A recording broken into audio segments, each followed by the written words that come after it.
Unix, first responders are out to 112 Green J Lane. 112 Green J Lane for lift assist. 64-year-old male that fell. No injuries. Alright, 10 for all's clear. Information only. Thank you. Received.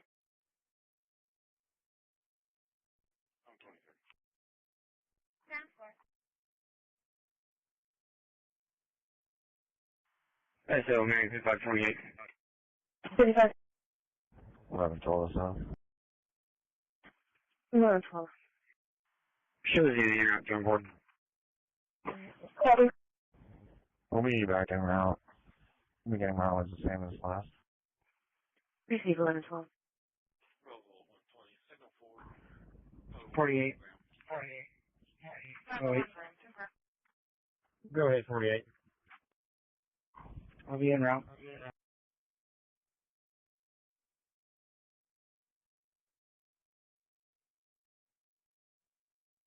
Dispatch from engine 4.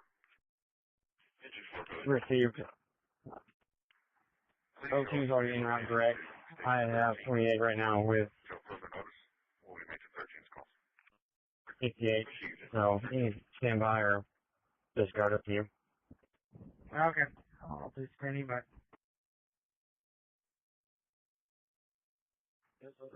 99 is in the station as well. Yeah, so this is Mary in 5502. You can show me on the scene in Green J Lane. Copy.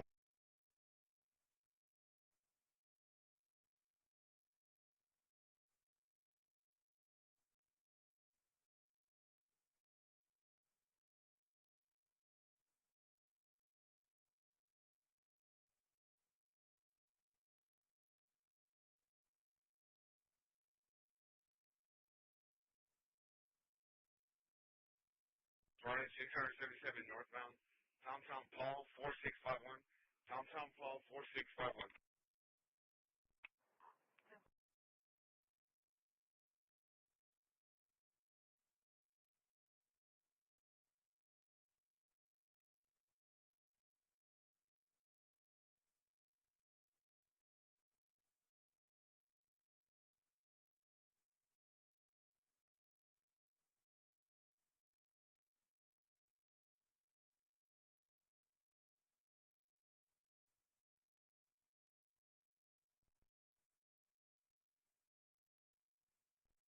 Social 128.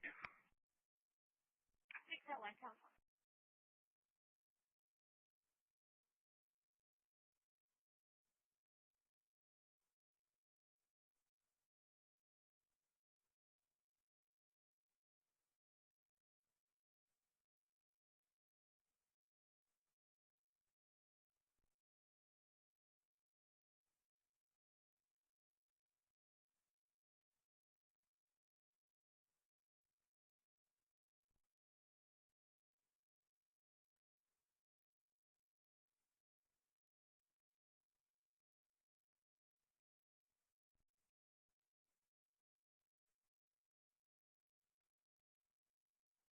And so this is Mary in 5502.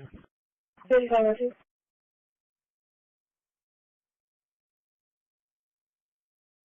Yes, ma'am. Lift assist is complete. The gentleman is back on standing and doing fine. Copy.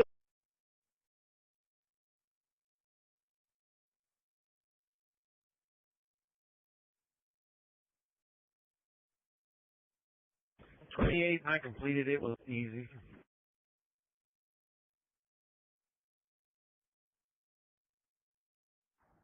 Copy that. We'll go ahead and head back to station 2. Thank you.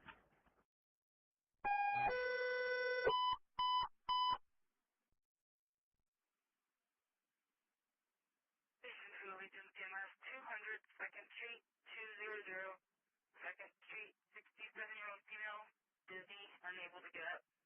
200 2nd Street.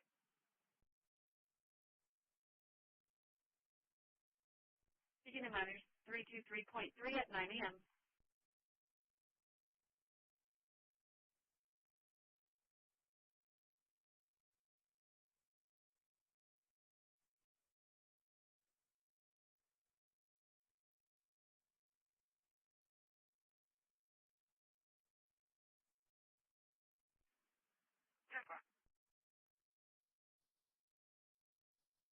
Dispatch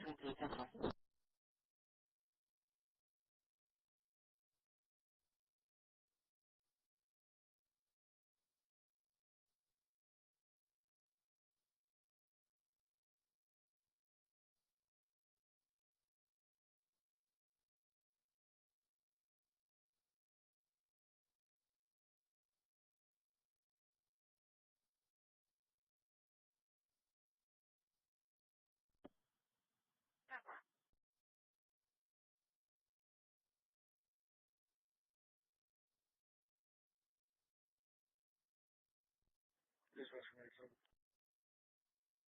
Good. Going out to ceremony 0. Received sector 0, good one. Sorry, dispatch from 10. Medic 10, good.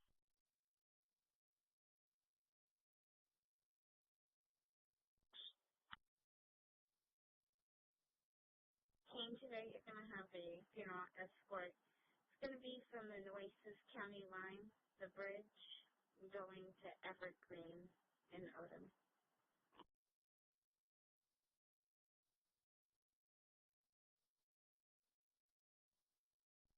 Careful.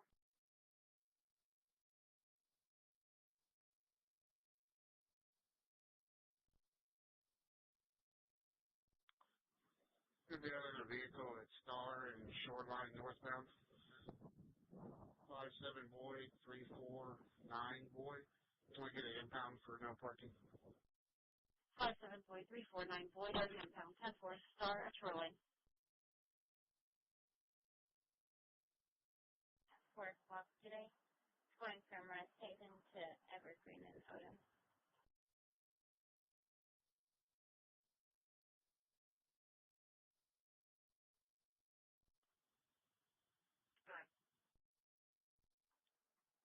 North-south. Before more. Yeah, Texas William Keith Young 4747, William Keith Young 4747. North-south before more.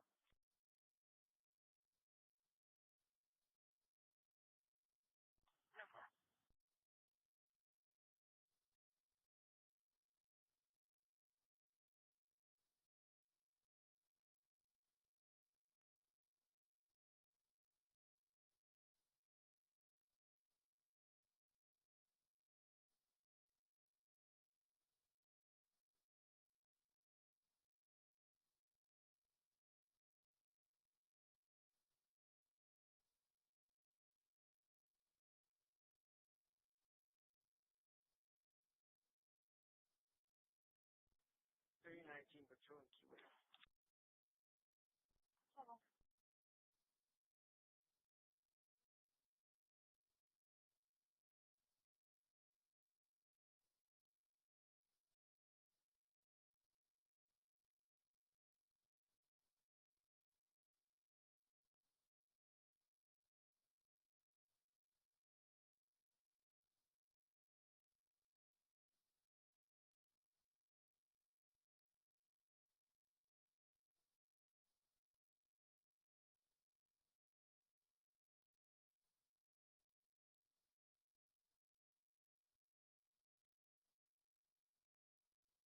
Alarm zone 1, back west side.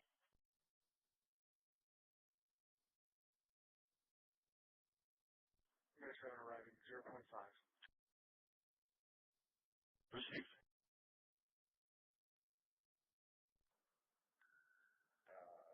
Well, inside the report, it sounds like she wants to write to Corpus. However, she is adamant that she wants to talk to an officer.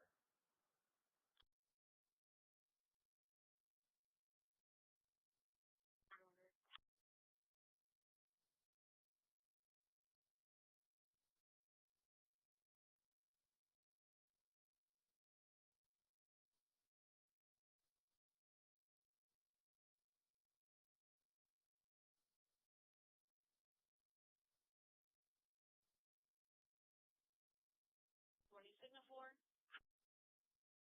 Location. 4200 Baldwin.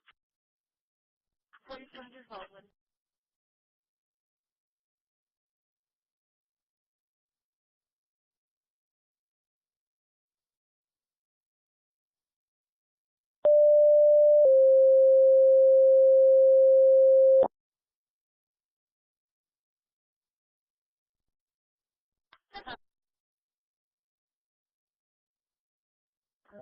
$11:16. Medical emergency. Really, ma'am?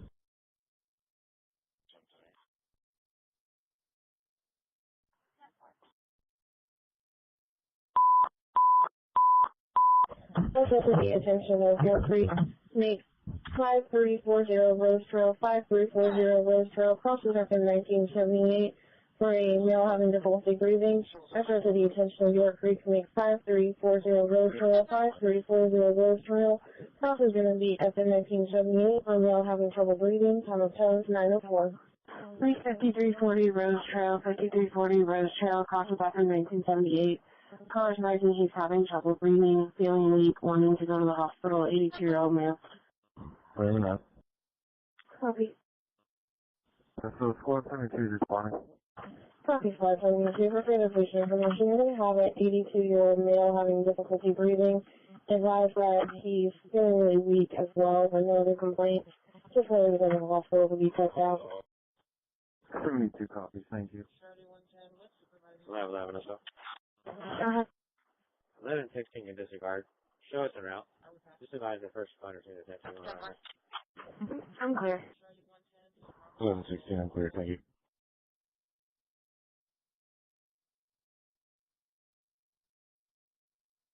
11:12 or so.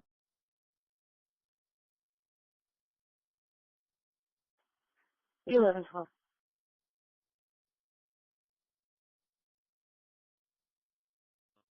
Yeah, your MC ending mileage is 21070, repeating 21070. Ending transport 906.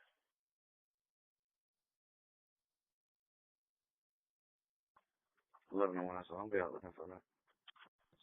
Received.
Star 2273, 2273.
Can you give me a phone number for a taxi, please?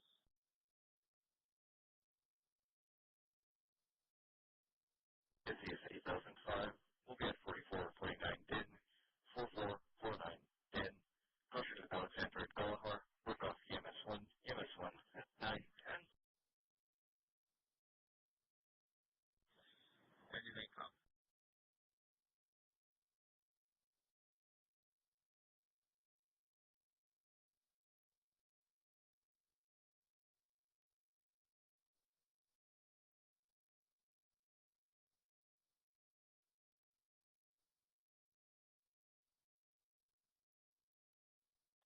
1113 to sound back in service. Receive 1113.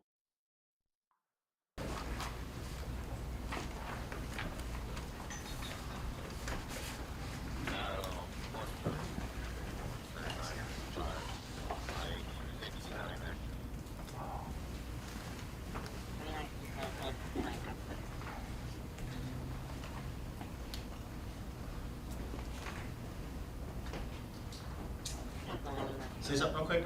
1, 2, 3. Check it. 1, 2, 3. All right. Just before we start, Chief Medina is not going to be here today. He's at court right now. But Commander Drager is going to go over the presentation, and Deputy Chief Barker, and we have others here who are available to answer questions if you have them. So with that, Commander Drager. Good afternoon. I'm Deputy Commander Rob Drager with the Albuquerque Police Department's Criminal Investigation Division, which includes the Multi-Agency Task Force. Today we will be reviewing what we know to this point about an officer-involved shooting that occurred on September 29, 2025 at 10001 Ceja Vista Southwest. That's 10,001 Ceja Vista Southwest. The case number for this incident is 2500-81572. This is the 13th officer-involved shooting of 2025. You're about to see relevant video footage and photos so you can have a better understanding of what occurred based on what we know right now. APD conducts thorough criminal and use of force investigations, which typically require investigators to interview multiple witnesses, review hours of video footage, and analyze a significant amount of forensic evidence. We're still at the early stages of this investigation, which can often take several months to complete. Our understanding of the incident may change as this additional evidence is collected, analyzed, and reviewed. We also do not draw any conclusions about whether the officers acted consistently with our policies and the law until all the facts are known and the investigation is complete. A word of caution: the images and video may be disturbing. When police officers use force to arrest a subject or defend against an attack, it can be graphic and difficult to watch. In addition, there may be strong language by those shown in the video. In this incident, one officer discharged his duty-issued firearm, Officer Diego Tena, who's been with the Albuquerque Police Department since November 2023. Officer Tena has not been involved in any prior officer-involved shootings. The involved subject in this incident is 42-year-old Brian Womack. At the time of the incident, Mr. Womack did not have any outstanding warrants. Mr. Womack has had 32 documented interactions with law enforcement since 2013, including domestic violence investigations, disturbances, vehicle crashes, and traffic stops. On September 28, 2025, at 11:41 p.m., hours before the officer-involved shooting, a periodic watch was set up at his residence after he called APD, making comments that a female friend left her items in his apartment. Mr. Womack also advised there were subjects inside his walls. This incident occurred in the Southwest Area Command, and again, it was at 10001 Ceja Vista Southwest. On September 29, 2025, at approximately 2:42 a.m., APD dispatch received a call from Brian Womack advising a female identified as Selena Padilla was attempting to enter his apartment. During the phone call, another female, Leticia Shirley, can be heard in the background. You'll now hear part of that 911 call. 911 emergency. This is Fernando County. Have a 911 at 10001 EGA. So you have this. Yeah. What apartment? Go ahead. Go ahead, sir. 204, her name is Selena Padilla. She came to my house and opened my door. 201? I called her earlier. Yes, it's B204, Ceja Vista. Her name is Selena Padilla. Okay, B204? Yes, She a neighbor? B204. Yes. Hurry up. Well, hold on. I need to know what happened. Because so what happened? She's trying to speak my. She's going to do a civil live. She's bringing people to my house. B204, Ceja Vista, B204. I called her earlier. She came to your house and what? Yeah. And she opened my door up for key. She said, "We're going to do a civil. She won't do a civil. They trying to kill me. Come out here right now." B204, CJ Vista, her name is Selena Padilla. Okay, we didn't take your call earlier today. Yes, you did. Please come over here. Hold on. She came to your door. What did she say? No, she opened my door for key. She have a key to my house. How did she get a key to your house? I get my feet out, man. They're trying to kill me. Who's trying to kill you? Why? Listen, she opened my door. Listen, I want you to go be over here, bro. We're going to send them, but I need to ask you these questions, okay? Where is she at now? She outside my door. She broke into my door. So they're for jail trying to kill me. How is she trying to kill you? Because she's trying to open my door for keys. Officers were dispatched to the location at 2:48 a.m. The call was coded as a disturbance. While en route to the call, APD dispatch received another call from Mr. Womack, who then transferred the phone to Letitia Shirley. Ms. Shirley advised they were both scared for their lives as Selena Padilla attempted to open their apartment door. They also advised they barricaded the door from the inside with a refrigerator. Here's part of that 911 call.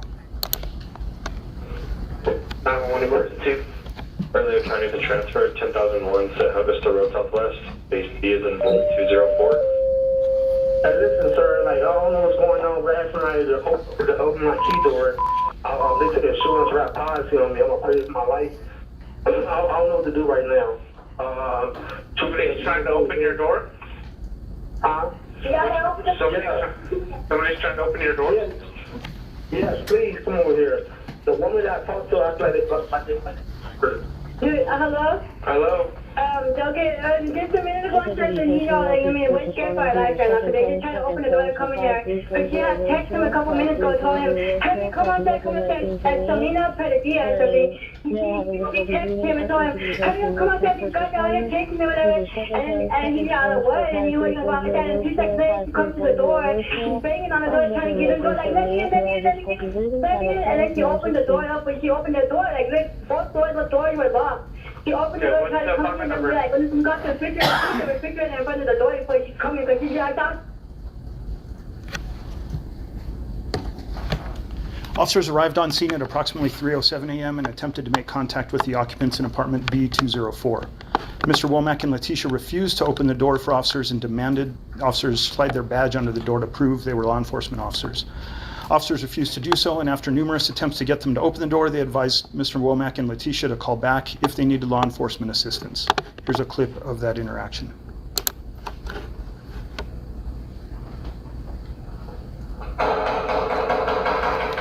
Police department!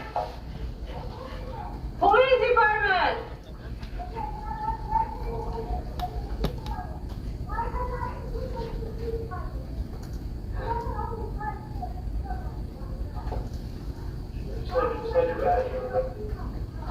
You can look through your... Okay, if you open the door, you can see me in uniform, okay? I'm Officer Taylor with APD.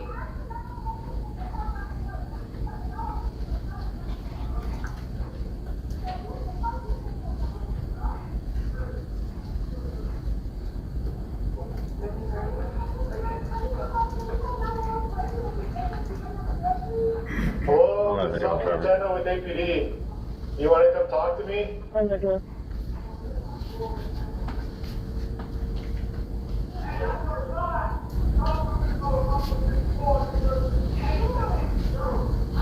Mary John Zebra 0906, Mary John Zebra 0906, the Loop 539 and South Main Street, right next to Silvokey.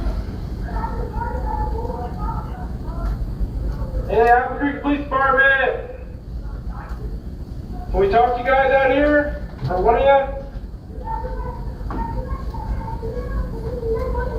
Copy. LP is flying 023 for a Queen Infinity White and Color Castillo. I can't go all the way to the second floor back window. If you want to just talk, you can talk to us right here. Copy.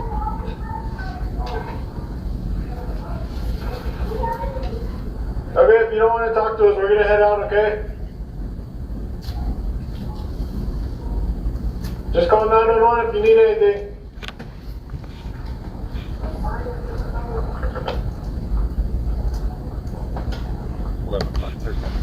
Approximately 10 minutes later, officers went up to the apartment for a second time in an attempt to make contact with Mr. Womack and Ms. Shirley. Mr. Womack began asking officers to go to the side window and shine a light through it as he was paranoid someone was trying to kill him. Due to Mr. Womack refusing to open the door, officers talked about disengaging to prevent escalating the situation. Here's a clip of that interaction.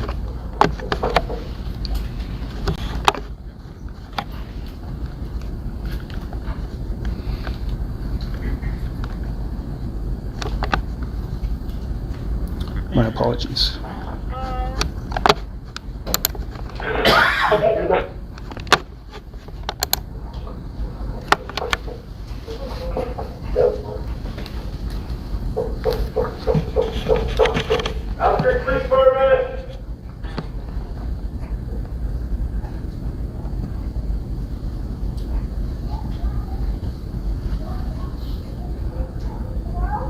Hey, Albuquerque Police Department. The Albuquerque Police.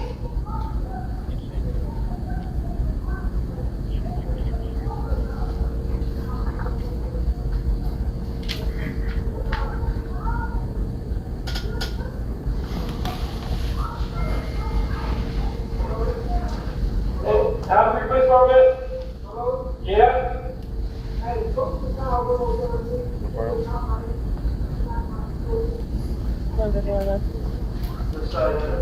Hey, sir, right to the side of the window, okay? Just, you open the door, Doug, if you want. Adam Edward Charles 139699. Adam Edward Charles 139699. After officers stepped away for the second time, APD dispatch received another call from Mr. Womack. Mr. Womack did not believe the officers at the door were real officers. He then asked to speak to a supervisor. During this call, the ECC supervisor spoke with Miss Shirley, and then an open line can be heard with Mr. Womack screaming at Miss Shirley and Miss Shirley yelling to stop. Here's a portion of that audio. I need you to let me talk to that lady. Can I talk to her? No. She won't talk to you. She won't talk to you, bro. You talk to me. Hello? Hi, this is the Albuquerque Police Department. I'm the supervisor for the Emergency Communication Center. I need somebody to open the door so the officer... I've been trying to tell them that you open the door. I've been trying to, you won't let me open the door for them. Okay, you won't let me open the door. I've been trying to open the door. There's a refrigerator in front of the door. He has the washer and dryer in front of the door. He has the counter. He has the washer and dryer, he has the refrigerator first, then he has the washer and dryer right there in front of the refrigerator, then he has the couch right here in front of the refrigerator, then he has all this stuff. To the wall over there in front of the door. I can't open it because you won't let me open the door for them. If I could open the door, I would open it, but you won't let me open it for them. I understand.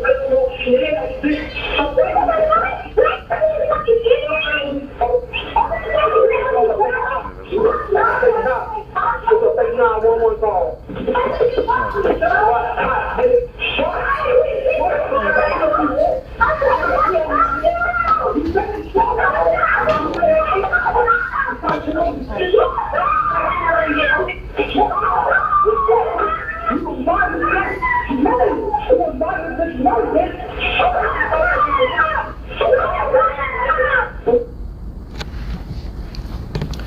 Officer Tenna and Officer Van Antwerp went back upstairs for a third time and attempted to make contact. While walking to the apartment, they could hear yelling and screaming coming from the apartment. Officer Tenna advised they would have to force entry. Upon entry, he observed Mr. Womack striking Miss Shirley with a hammer. Here's a portion of that OBRD. Yes, I just split 18 on location.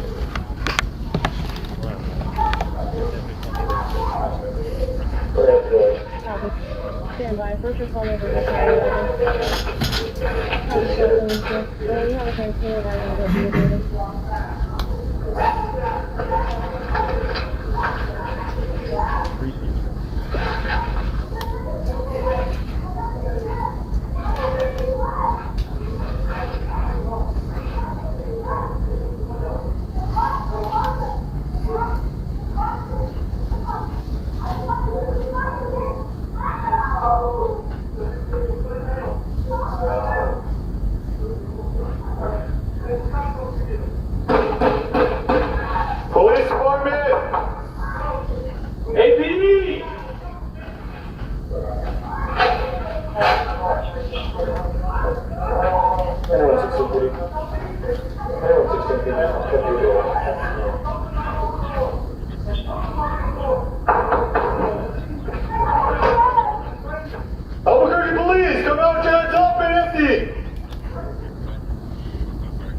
need to kick up?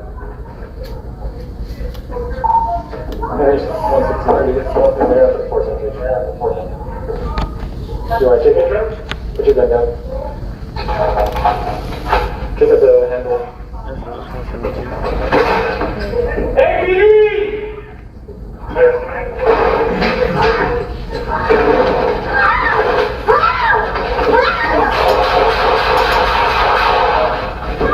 Get up, get up!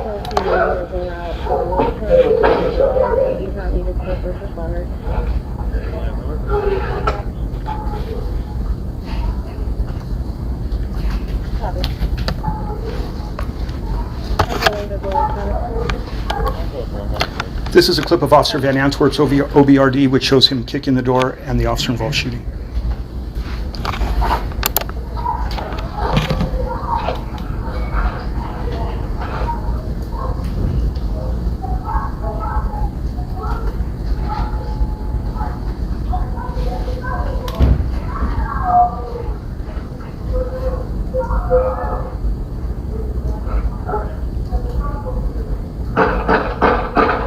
Police department! APD!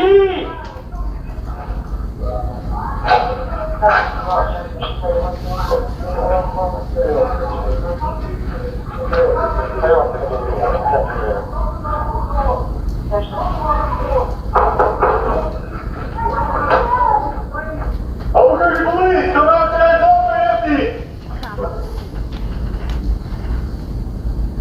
Albuquerque police, come over here, door empty!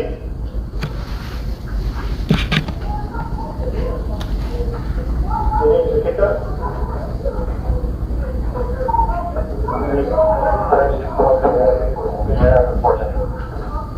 You want to kick it up?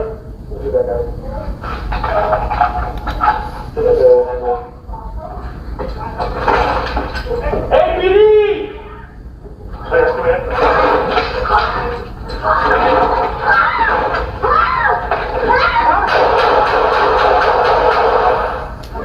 Get up, get up.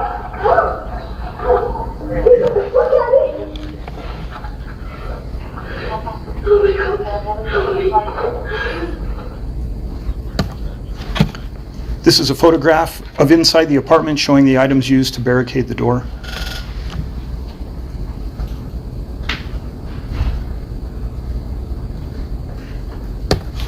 This is a photograph of the hammer that was collected on scene.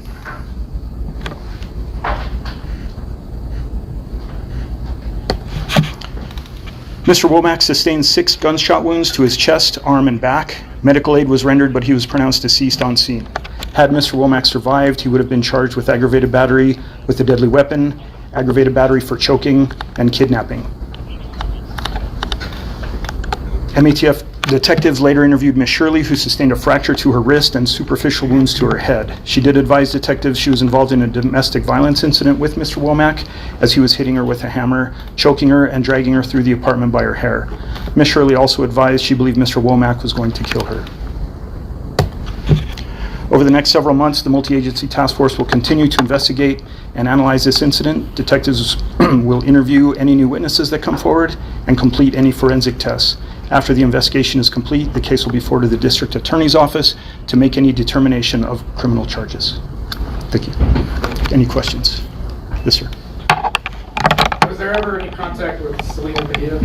Our detectives contacted Selena Padilla. She had been given a key by Mr. Womack, and he invited her to his apartment by text. She went to the apartment, tried to enter with her key. He yelled he was going to call police, so she never went in. She returned to her apartment, and no further contact was made. Yes, ma'am. Do you believe Mr. Womack was under the influence of drugs or was mentally unwell? I don't know.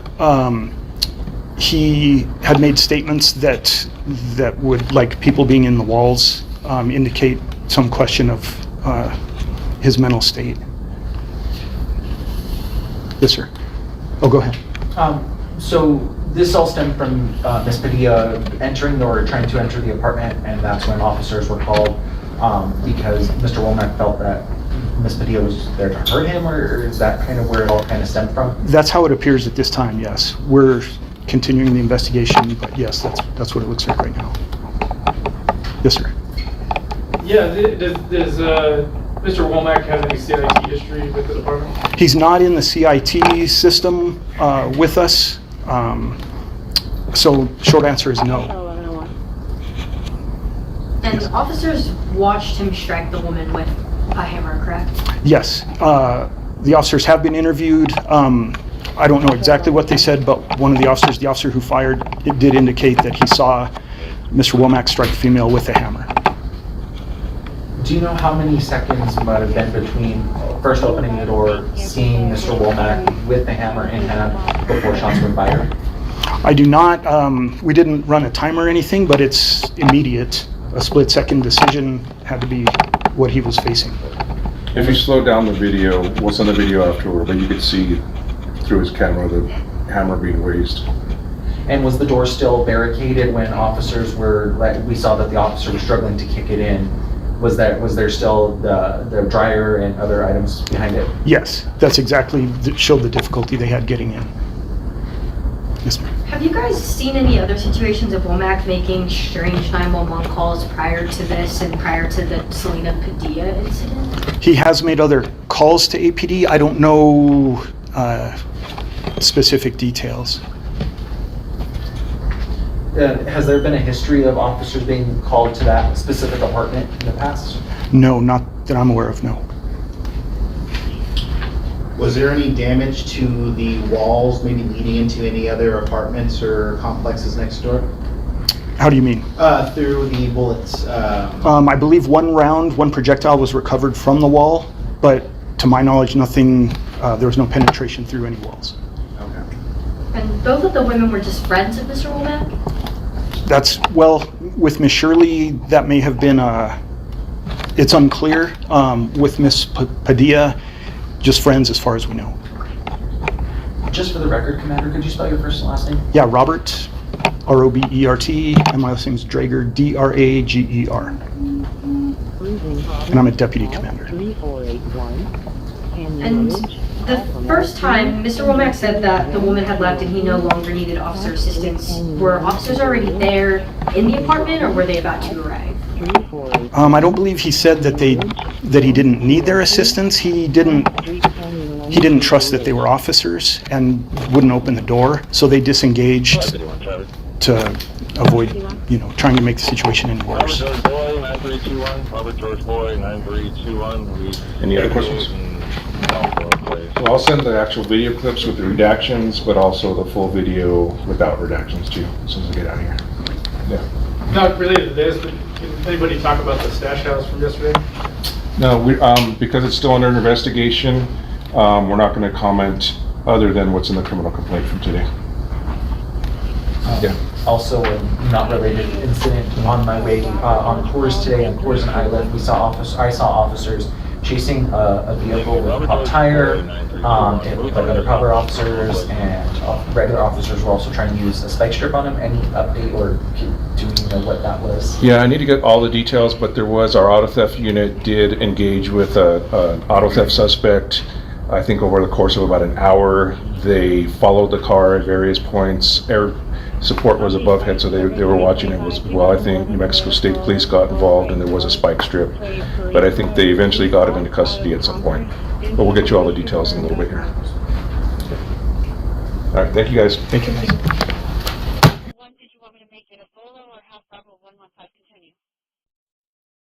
I'm gonna go through with it. Speed 113. I'm calling to tell you this is it. Oh, Get down, we can work this out. Don't do it! No, don't do it! In the afternoon on September 3rd, 2023, Findlay, Ohio troopers located a vehicle that they believed to be driven by a murder suspect. According to police statements, this person was suspected of a murder that took place over 4.5 hours away in Chicago, Illinois. Officers follow the suspect and attempt to pull him over in hopes of apprehending him in a peaceful manner. Unfortunately, the situation quickly gets out of hand. Finley, I got PC. He's getting off at 12.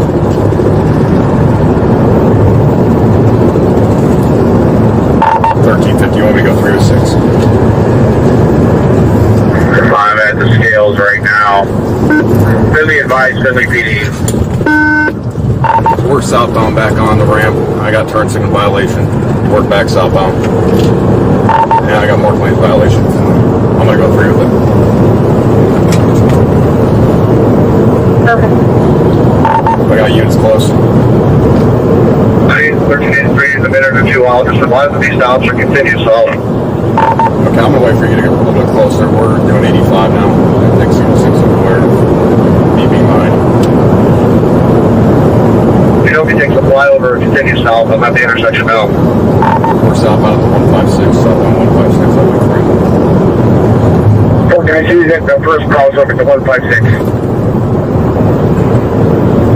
Southbound 153. And then we got aviation around. This is going to be a pursuit. The hub is getting ready. As soon as you jump in, I'll go straight in. Fully green, all units, signal 401148.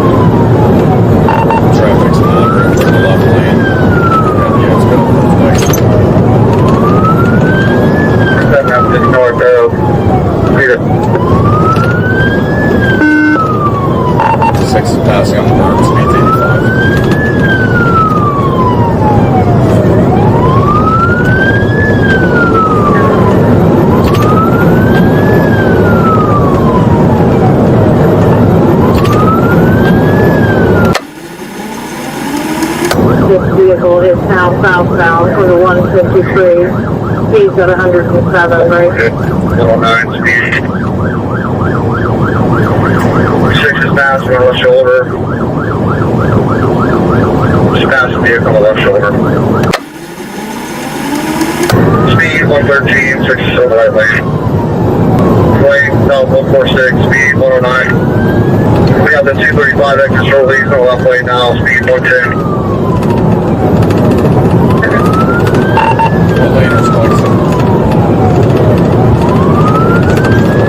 Let's go on the left lane. Backing off for spikes. 145. Spike, low plane. Get out there, Scott. Right lane now. Good spike.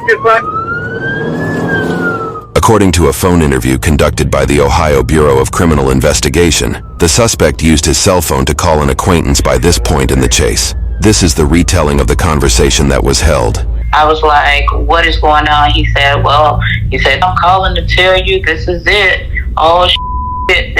Forgive me for saying it. He was like, oh, I got 4 cars behind me. And I said, what cars are you talking about? And he was looking like the effing police. They behind me.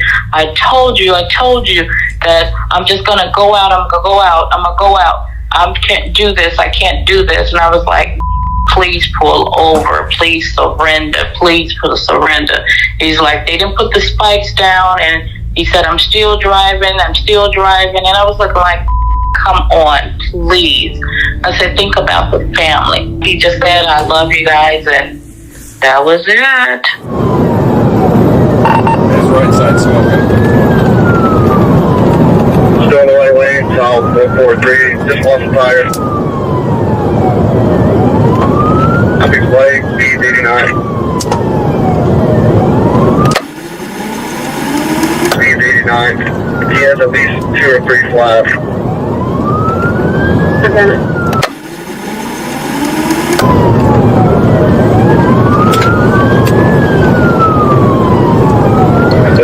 They just lost another tire. I believe it's the front left. Speed 77. Smoking. 06 Green Pacifica. He's already lost both front. He's riding on rim. Have to play this bike. Okay, I'm not spiking.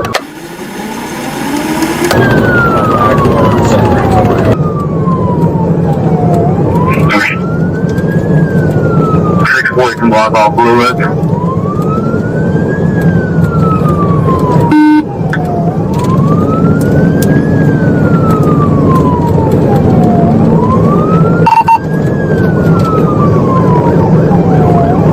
Hey, Nelson, I'm on the median now, on the 75. Throughout the chase, officers coordinate by blocking off exits to prevent the suspect from evacuating the highway. 127 exits blocked. Line of canines trying to make his way up in the left lane. Still in the right lane, coming up on motorcycles. Back in the left lane.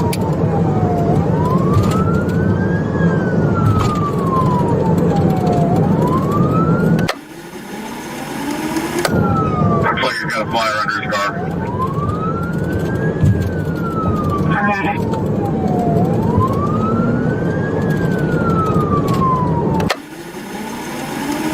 It looks like he's having a hard time maintaining his lane. He's got a fire underneath his car at the time.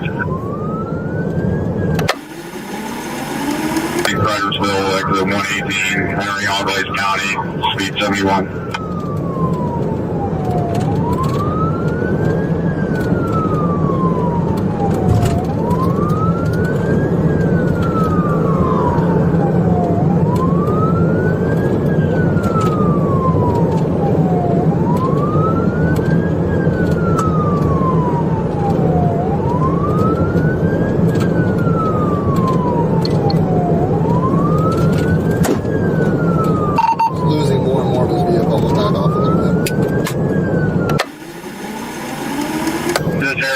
Be your best area for the least amount of traffic. There's no exit from here until Dawkins.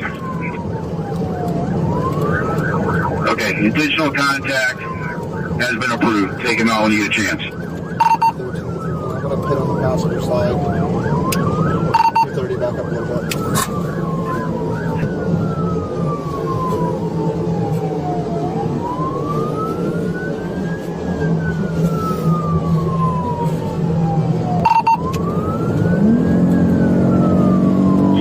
In the order around 30 minute ETA. Number 1, okay. Successful pit. 30 minute ETA. Number 1, okay. Successful pit. Successful pit. In the median, we're done.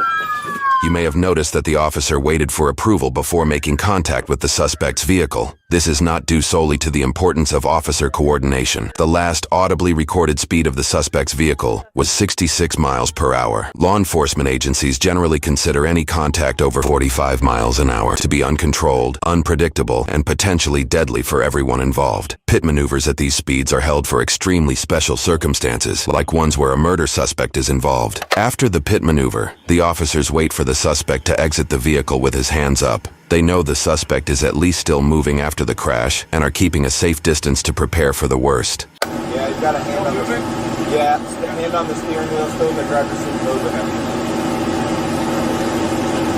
Look at that 399. Going.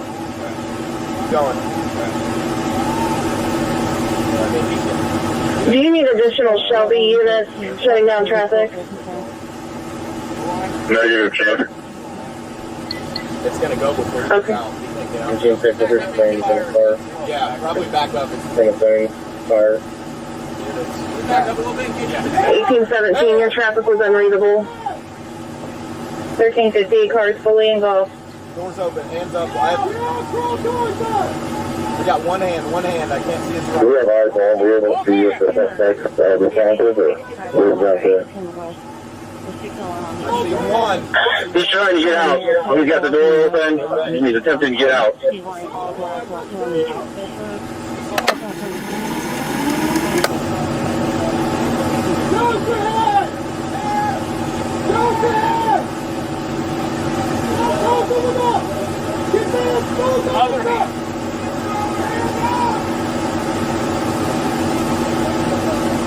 got something in his left hand. He's got a gun in his left hand. Yeah, gun in his left hand. Gun in his left hand.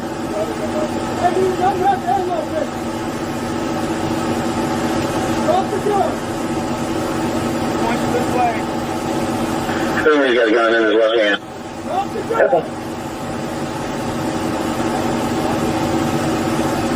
1442 pick while I'm out with 483. He's out! He's out! Drop the gun! Drop the gun! Gun in his right hand! Drop the weapon! Gun in his right hand. Gun in his right hand. Drop the gun! No, walk away. We need cover. Move up with us. Drop the gun!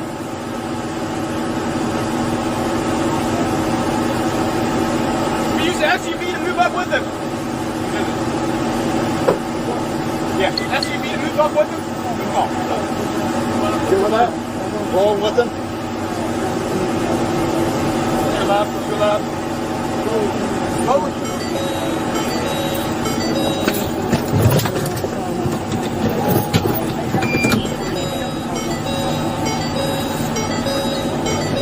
As the suspect walks away from the crash, he begins to pose a serious threat to the pedestrians blockaded on the opposite side of the highway. Listen to one of the officer's thoughts at this moment in time.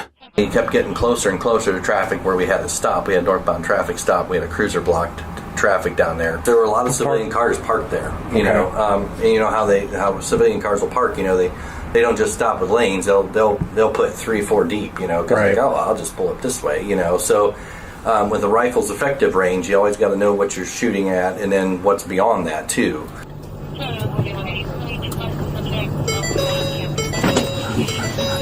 Drop the gun! Watch it, Stop. watch it. Stop. Still holding by the trigger guard. Still holding by the trigger guard, right hand. No, he's not. Now he's not. He's got it gripped. He's got it gripped. Yeah, that's all stay close to any other Watch it. passing motor. Watch it. Yep, watch yourself. Watch the crossfire. Do not let it hit passing motor. Is your dog a bite dog? Is this a bite dog? Yeah, bite dog. He's a bite dog, sir. Do we want to send a dog? All right. Gotcha. 13, 13. No, you. I'm not talking about you. I'm talking about the cruisers down there in the city. We gotta think about ending this, LP. Do we want to send a dog? I mean, You get me close enough. Close to the civilians. sir, if we get him close enough, he said he can release the dog. I just want to get it where. Watch him, watch Put it. the gun Do we down! want to send a dog? Drop the gun! Put the gun down. Do it now. Right, the K9 unit's good with it. You good with bite? I'm gonna bite if we get close. He's good with Right, the bite. we'll get it if we get close enough. I just want He just wants. How to be close? close to my dog in case he touches my dog. Units, do you want all Blaze County SRT to respond? Put it down. You want to send him? Sir, end this peacefully, please. Drop the gun. Put it down. Careful. Watch it, watch it. We got to end this soon, boys. Send that dog. Let's get up there. Where's his gun at? Get closer. Guns is. It's left hand, right hand. Right hand. now. Gun in right hand. Drop the gun. Don't do it! Don't do it! Drop the gun. Drop the gun! Put it down, sir. Drop the gun. You don't have to do this. Put the gun down. He just wants closer to the dog. Do not do this, man. Yep. Put the gun down. You have an opportunity to take it. We can't stop. Sir, just please drop the gun. You don't have to do this, sir. No, you don't, sir. Send that dog. We always have choices. Put it down. Yes, sir. What? We're getting closer. How close do you need to be? How close you need to be? Well, if his gun in his hand like that, You're not doing it, or shoot at my dog. okay? Sorry. Drops that hand down. Okay. It's just we gotta get up on him. If you have an opportunity, take it the shot. He's got the gun to his head. Stop. Within 10 or 15. Man, back to us. He wants 10 or 15 feet. Guy's walking away. Hold on. What? He turns back around. Put the gun down, man. Do not turn around. If he drops Get on your knees. If he drops the gun again, he'll send him. Get on your knees. Get down. We can work this out. We can work this out. Get down. Who's that? Stand from the gun. Shots fired, man down. Suspect down. Secure him. Secure him. Hey, bring him medical back. Your knees. Okay. Did he do it? If you are confused about who fired that gunshot, you are not alone. In fact, even some of the officers on the scene were confused about who had fired the weapon at first. Listen to this post-incident interview of the firefighter captain who arrived on scene immediately after. at some point you were told that the patient had been shot. Can you recall what information you were given about that? Initial, and it was just, we were doing a job. The verbiage we heard was self-inflicted gunshot wound to the head. Later, they advised that that was not the case. And you heard that over their radios, or was it your dispatch? It was not on our end. There was law enforcement. I don't know if it came out of an officer's mouth or if it was radio dispatch, but that's what we assumed paramedic had up at his area of the incident. And you said that a command came to take him down, and your words were to take him out, or with a... Correct, yeah, if he had a clean shot. Do you know who gave that command? I can't, I'm not 100%. You know, I can recognize voices, but I'm not 100% of saying it. Or are you able to tell if it was a trooper or if it was a command staff member? Or... Well, that's just a voice on the radio, so I would really be fair to say that. I didn't know if there was any call sign that they lead with. No, they'll just a unit number. That way it's kind of generic. Nobody can really figure out who it is. If you have an opportunity, take the shot. When you saw it, did you see who shot at the suspect? No. All I just heard is the rifle go off. Okay. When did you find out who did it?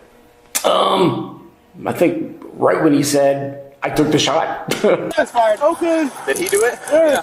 I shot. Thankfully, the body cam footage, supported by post-incident interviews, reveal who actually fired their weapon. The chase that took place over 50 miles comes to an abrupt end when one of the officers fires their AR-15 rifle, shooting the suspect. According to an investigation conducted by the Ohio Bureau of Investigation, although medical treatment was given and the suspect was rushed to the hospital soon afterwards, he succumbed to his gunshot injury roughly 2 weeks later. Officials found an EAA, .38 Special 357 Magnum revolver on the suspect themselves. On the scene, officials also discovered an Aero precision rifle with an AR platform that was .223 caliber. There was also a 30-round capacity magazine with 27 rounds and one spent casing. For 166 Twinkling. When asked about the details of that situation, this is what the acquaintance he called on the phone had to say. Was he alluding to suicide, or did he go into more detail about that at all, or not? Well, he had already told us on Saturday that's what his plan was to commit. It's going to be at your discretion whether you want to. Did he say why? He just said that he just hurt somebody, that's all. He didn't go in details to tell us what was going on. He just said he hurt somebody. He was looking like, I f***ed up. I'm sorry, I f***ed up. That's all he kept on saying. Did he say how he would do it? He's a security officer, so okay. And I was looking like, where are your weapons at? And he said, I got one, I think he said he had two in the chamber or something like that. And I was looking like, what do you mean? He was like, I'm sorry. Tell my nieces and then my brother and everybody. I said, I apologize. I love everybody. 4320 airs. On May 16, 2023, officers from the Monroe Police Department in Ohio were dispatched to a situation involving a vehicle being intentionally set on fire. Do you live here? Come tell me what happened, huh? Yeah, I don't know. Let them deal with it. Is there anybody else in the house we need to know about? I need you to stay here and let us deal with it. Okay, come tell me what's going on. And who's all in the house? Nobody? No, just my bird and my two cats. Okay, well, they're taking care of that. Let's take care of you real quick, okay? It's just you by yourself, so. I was dead asleep. Yeah? And he said, who's outside? He's got cameras on the house. He said, who's outside? And I said, what are you talking about? He said, who's the man that put something on her car? Because he's at work, and I guess he notified him that somebody was outside. So he looked, and he said, there's a man putting something on her car. Okay. And I pulled it up. I said, oh my God, hold on. When the victim says she, quote, pulled it up, she means their house surveillance footage, which shows the entire crime being committed. The suspect, wearing a loose-fitting pair of lighter-colored sweatpants, latex gloves, a darker-colored shirt, a hat, and a mask, sets a box-shaped object on the vehicle. He then sets another object on top of it with a fuse-like wire sticking out of it. The suspect lights it with a lighter and walks away, which leads to the entire front end of the vehicle being engulfed in flames. Came over, set a square box on top of her car. I can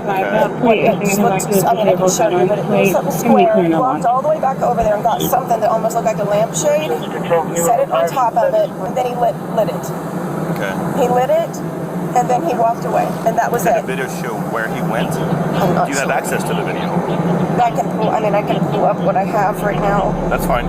While the victim shows the officers the surveillance footage, the fire department arrives and puts the fire out. The vehicle is a total loss. Can you forward that to my email address somehow? Do you know how to do that? I'll see if I can figure it out. Okay. So your video, where did it show him walk off to? Do you know? It looked like he just came this way. The suspect was just last seen over here in a cul-de-sac and then disappeared.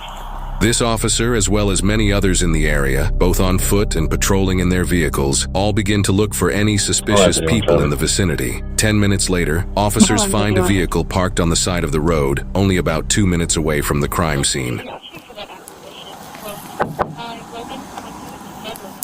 What's going on? Lincoln Frank Henry. Hey, what's going on? Lincoln Frank Henry. 8743. We're at 3009 and Deer Creek, stuck in Red Light. Why are you doing it out here? Hey, keep your hand up. I'm just putting my seat up. Well, keep your hands up. We're on the first cul-de-sac off of. Stop reaching at your seat, okay? Unlock the door. Where do you live? I'm from New York. You're from New York? Yeah. What are you doing out here? Just came to visit a friend, really. Where's the friend live? Down in Cincinnati, but he's working like construction over here.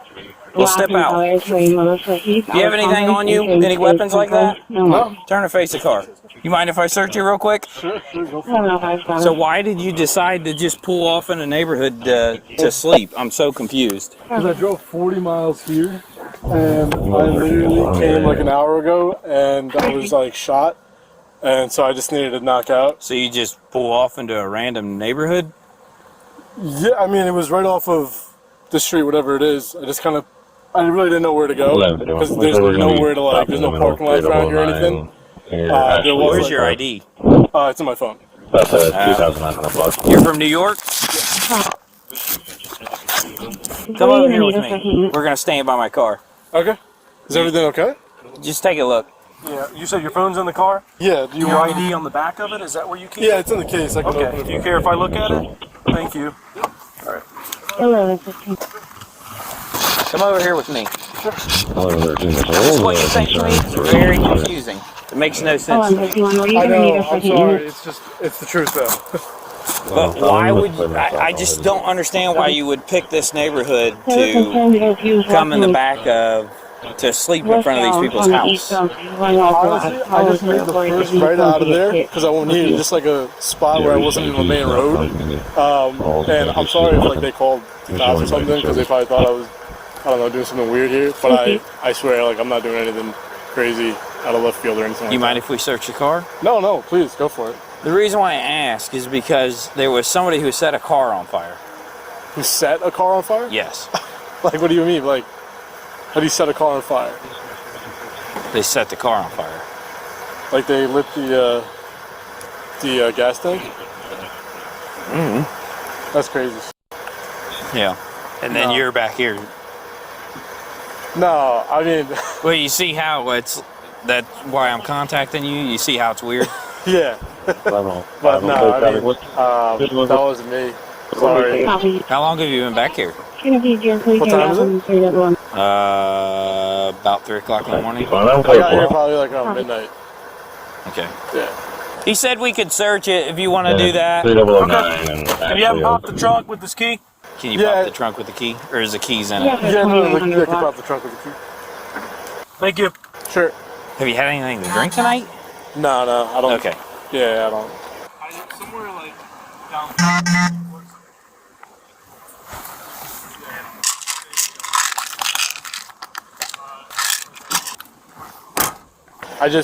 I came because I landed at CVG and I drove, it's like 40 miles, and I was already shot from the freaking flight. So where does your friend live? Somewhere like down there, but he works up here. Okay. Yeah. Down where? Near CVG. Near the airport, yeah. But I'm about to bounce if everything checks out here. Cold? It's warm. Let me ask you. You be honest with me, okay? Yeah, sure. Are you waiting for somebody to get back in the car with you? No, absolutely not. Because if you be honest with me, things go, things will be a lot easier.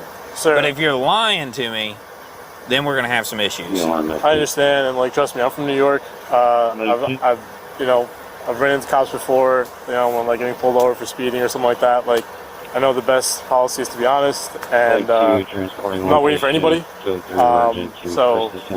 I didn't set anybody's car on fire or anything like that. Promise you, not like on any drugs or anything. Okay. I don't drink. So I'm sorry, but. Well, give me a minute. Yeah, take your time. Sure. Or two. If you had a good look at who it was. I got this mail over here, but I'm not finding anything that would relate him to it. Right now, we're just going to figure some things out, okay? So you're not free to leave until we do that, okay? And then we're waiting for your information to return. My information to return? Yeah, your ID. We ran your ID. Oh, yeah, okay. That makes sense, sure. The only problem, see where we're coming from? Yeah. How far? I mean, if that was your house, wouldn't you be a little creeped out? I thought that's what happened. I thought they called the cops on me because I was sleeping over here, and I was like, shit, like they're just gonna think I'm like trying to rob them or something. But no, like something like that. I honestly just made the first right off that road. Made the first right because I was like, yo, I need a place to just knock out for 30 minutes, and it ended up being a few hours. But yeah, I wasn't trying to hurt anybody here. This officer has now sent a picture from the surveillance footage that shows the suspect so he can compare it to this man they're investigating. Yeah.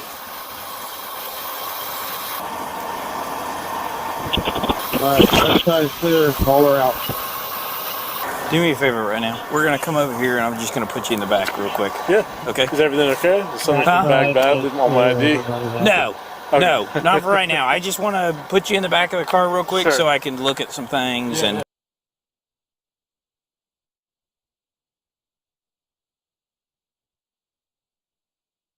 Hello, everybody. Have a good trip. It's going to be a long one. It's going to be a very long trip, right? What's up? What are you expecting from your meeting with President Xi, and what is your message to him? Well, we have a lot of things to discuss, including our farmers. Right? We have a lot of things to discuss. The various trade deals that have been made in the past, and some broken, some not broken, but we've got many, many things. I think it's going to turn out to be a very good deal. Do they need to make concessions to get a deal? Are you willing to pause tariffs? Sure, they have to make concessions. I guess we would too. We're at 157% tariff for them. I don't think that's sustainable for them, and they want to get that down, and we want certain things from them.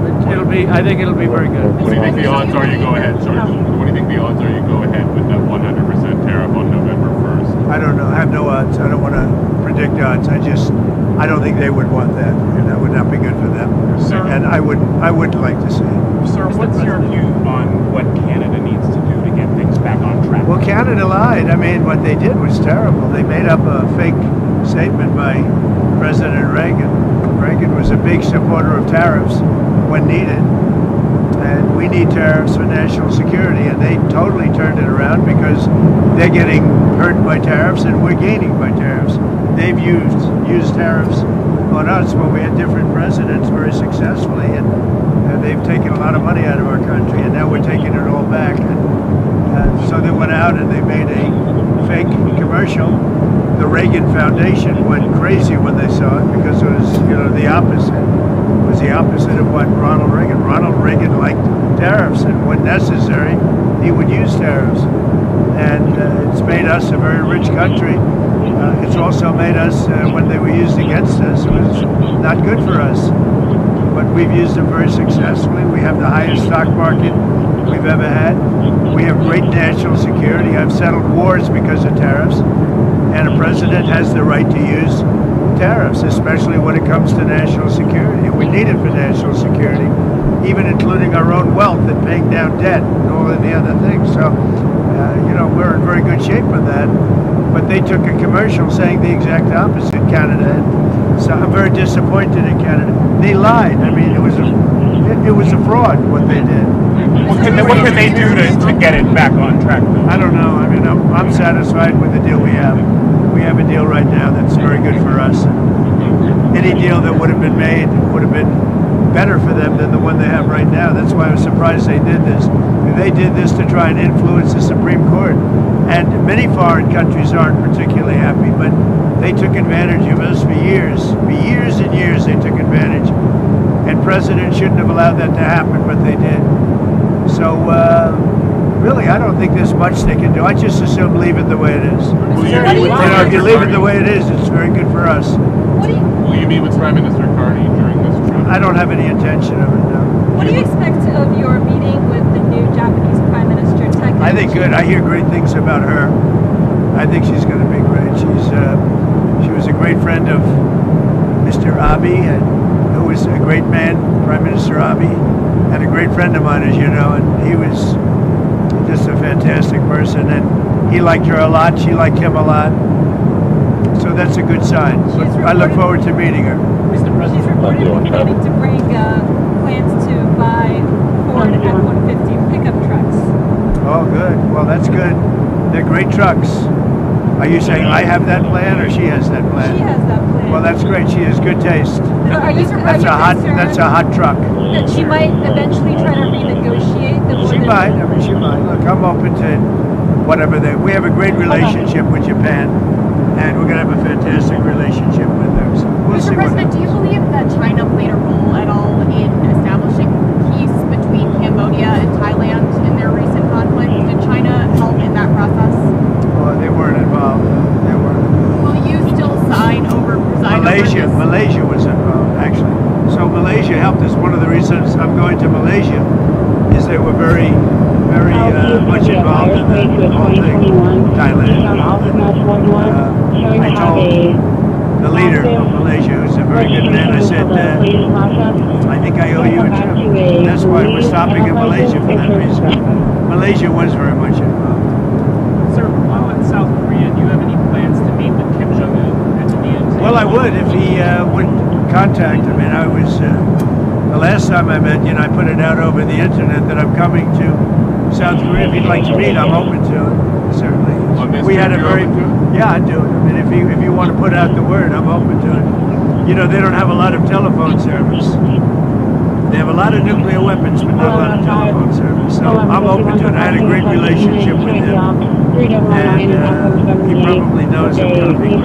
But you want to put out the word, I'm open to it. Has he been in touch at all? I'm there now. There's not a lot of ways other than the internet. They have very little telephonic service. But he knows I'm coming, and he would, I'd be open to it 100%. I got along very well with Kim Jong-un. Do you expect to finalize your trade deal with, or your tariff deal with South Korea on this trip? It hasn't been signed yet. It's pretty close to being finalized, I think, and so it could be, if they have it ready, I'm ready. How the Malaysian and Cambodian trade deals? Yeah, sure. If the papers are ready, we have deals with a lot of people, and they're very good deals. I hope they're very good for everybody. Do you know if the signing ceremony? Who are you with? I'm with Politico. With Politico, wow, that's good. Do you know if the signing ceremony? Stepping up their game, that's good. Is still going forward. There's a report just about what? Which one? The Thailand Prime Minister may not attend due to a death in Thailand. Well, there was a change. Yeah, there was a death. So I don't know. I really don't know this. No, I don't know that. How did you manage to find somebody to pay for our troops during the shutdown? He's a great gentleman. He's a great patriot. He's obviously a very substantial man, and he contributed $130 million toward the military in order to make up any difference. So he wanted to see the military get paid. So did I. And he's a wonderful man, and he doesn't want publicity. He doesn't, he'd prefer, I think, that his name not be mentioned, which is pretty unusual in the world I come from. And in the world of politics, you want your name mentioned. He doesn't. He's a great patriot. He really is. He put up $130 million in order to make sure that's a lot of money, in order to make sure that the military got paid. And he's a big supporter of mine. Is it an American citizen? It is, yeah. Great American citizen. And do you want Congress to pass a bill to allow 42 million Americans to continue to get food stamps during the shutdown? Well, Well, I'm going to let some other people talk. I'll have a comment on that later, but the Democrats are stopping it. All they have to do is agree to let's go, and we're ready. And we voted for it many times. All we need is 5 Democrats. The Republicans voted for it, but we'll see what happens. But really, this is purely Democrat. They're doing some really bad things. I think they're lost souls. You know what that is? They are lost souls. After this trip, do you think you'll sit down with Hakeem Jeffries and? I would. I'd be willing to. I would have now too. You know, I left. I said, "Come on over. Just put the government back." All they have to do is say yes, and it's over. And we start, and then we go into a negotiation. Look, Obamacare has been terrible. We can make it better. I'm all for that. But they're not, and they want to allow many illegal people that came into our country illegally from prisons, from mental institutions, from all over the world. They want them to get paid, and that's going to hurt the citizens of our country, and I just can't do it. Sir, what influence do you want China to exert on Russia to stop? Well, I'd love China to help us out with Russia. We put very big sanctions on Russia. I think those sanctions are going to be, they're very biting, they're very strong. But I'd like to see China help us out. I have a good relationship with, as you know, President Xi. Very good. We're going to be meeting. We'll have a good meeting. I'm pretty sure we're going to have a great meeting, maybe a great meeting. But I think we're going to do some good business. One of the things we'll talk about is the Russia-Ukraine. They're killing 7,000 people a week. Soldiers, mostly soldiers. And we'll certainly be talking about that. He'd like to see that end too. And do you worry that the sanctions are so biting that you might push too far? I don't think so. No, I don't think so. He's saying, well, they won't have that much of an effect. So I don't know. Yeah, that's what he says. I don't think he's right about that. But we'll see. We'll see what happens. I think he'd like to see it over with. Earlier this week, you said that you don't think that China would make any moves on Taiwan. What gives you that? I don't think China would what? Would make any moves on Taiwan. What makes you think that? I hope they won't. We'll have to see. Maybe they will, maybe they won't. I hope they won't. It would be very dangerous for them to do. Are you open to changing U.S. policy on Taiwan? Well, I don't want to talk about that now. I don't want to create any complexity. The trip is already complex enough. Is there any reason? But, I think China wants to have 10 great years. And they can, they can. Or they can have some bad years. And they don't want that. And we're going to have a very good meeting. If you don't get a deal, what will you do for U.S. farmers who are being impacted by this? Well, we're going to subsidize them, and we'll give them some money because it's not their fault. They've been doing very well. They did very well under me. Even if you look at the ranchers for the first time in years have made some money, but the beef prices are up a little bit, so we'll have to make a determination. But the ranchers are very happy. For many years they suffered. Now they're making a little money. They're making some money, and that's a good thing. I'm happy about that. So we'll see. But we'll see. Beyond that point, we'll see. Back on North Korea, they say that in order to have talks with the U.S., they have to be recognized as a nuclear power. Is that something you're open to? Well, I think they are sort of a nuclear power. I mean, I know how many weapons they have. I know everything about them.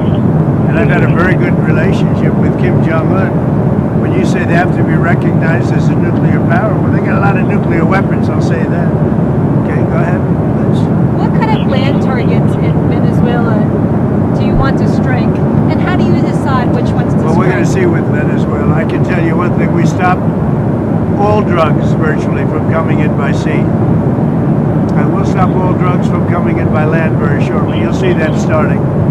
They're not going to want to do that. They're not going to want to do that. But you're going to see drugs stopping coming into our country, just like we stopped prisoners and drug dealers, drug addicts, we have stopped virtually everybody from coming in, other than people that want to come in legally.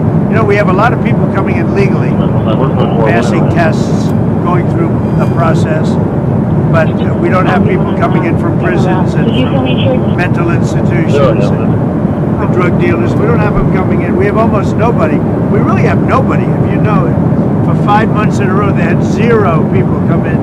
And we used to have 1 million and 2 million and 3 million people coming in. Will you meet with Brazil's president on this trip? He's going to the believe we're meeting, yeah. We met at the United Nations briefly, just before I went on, and there was no teleprompter. They didn't allow my teleprompter to work. How about that one? But I gave a good speech anyway. Have a good trip, everybody. Are you open to reducing the tariffs on Brazil? Yeah, under the right circumstances. Mr. President, what can you talk about AI with President Xi? Well, we're leading AI. We're leading China in AI. We're leading everybody in AI. We're doing very well. We have plants being built all over the country. We're going to have maybe $21 trillion by the time my first year's up. Nobody's ever had that. We've already hit $17 trillion.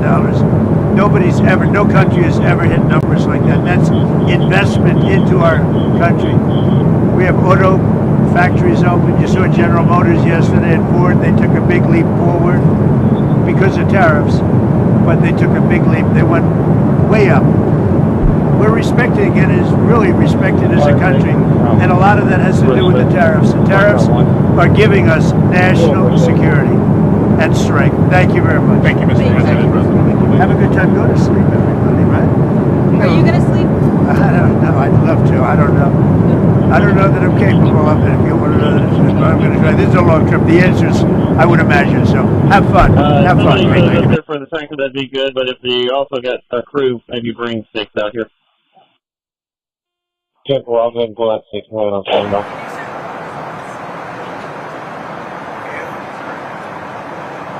Okay. We had a good weekend. We accomplished a lot. I think really a very lot. You probably just saw the piece on Steve and Jared. It was very good. 60 minutes. Any questions? Do you want to give me a little room here, Jeff? Of course. Just following up on the 60 Minutes story, what's your reaction to Israel's strikes on Gaza today? Well, we're going to have to see what's happening. We want to make sure that it's going to be very peaceful with Hamas. And as you know, they've been quite rambunctious. They've been doing some shooting, and we think maybe the leadership isn't involved in that. You know, some rebels within. But either way, it's going to be handled properly. It's going to be handled toughly, but properly. Is the ceasefire still in place? Yeah, it is. Yeah, it is.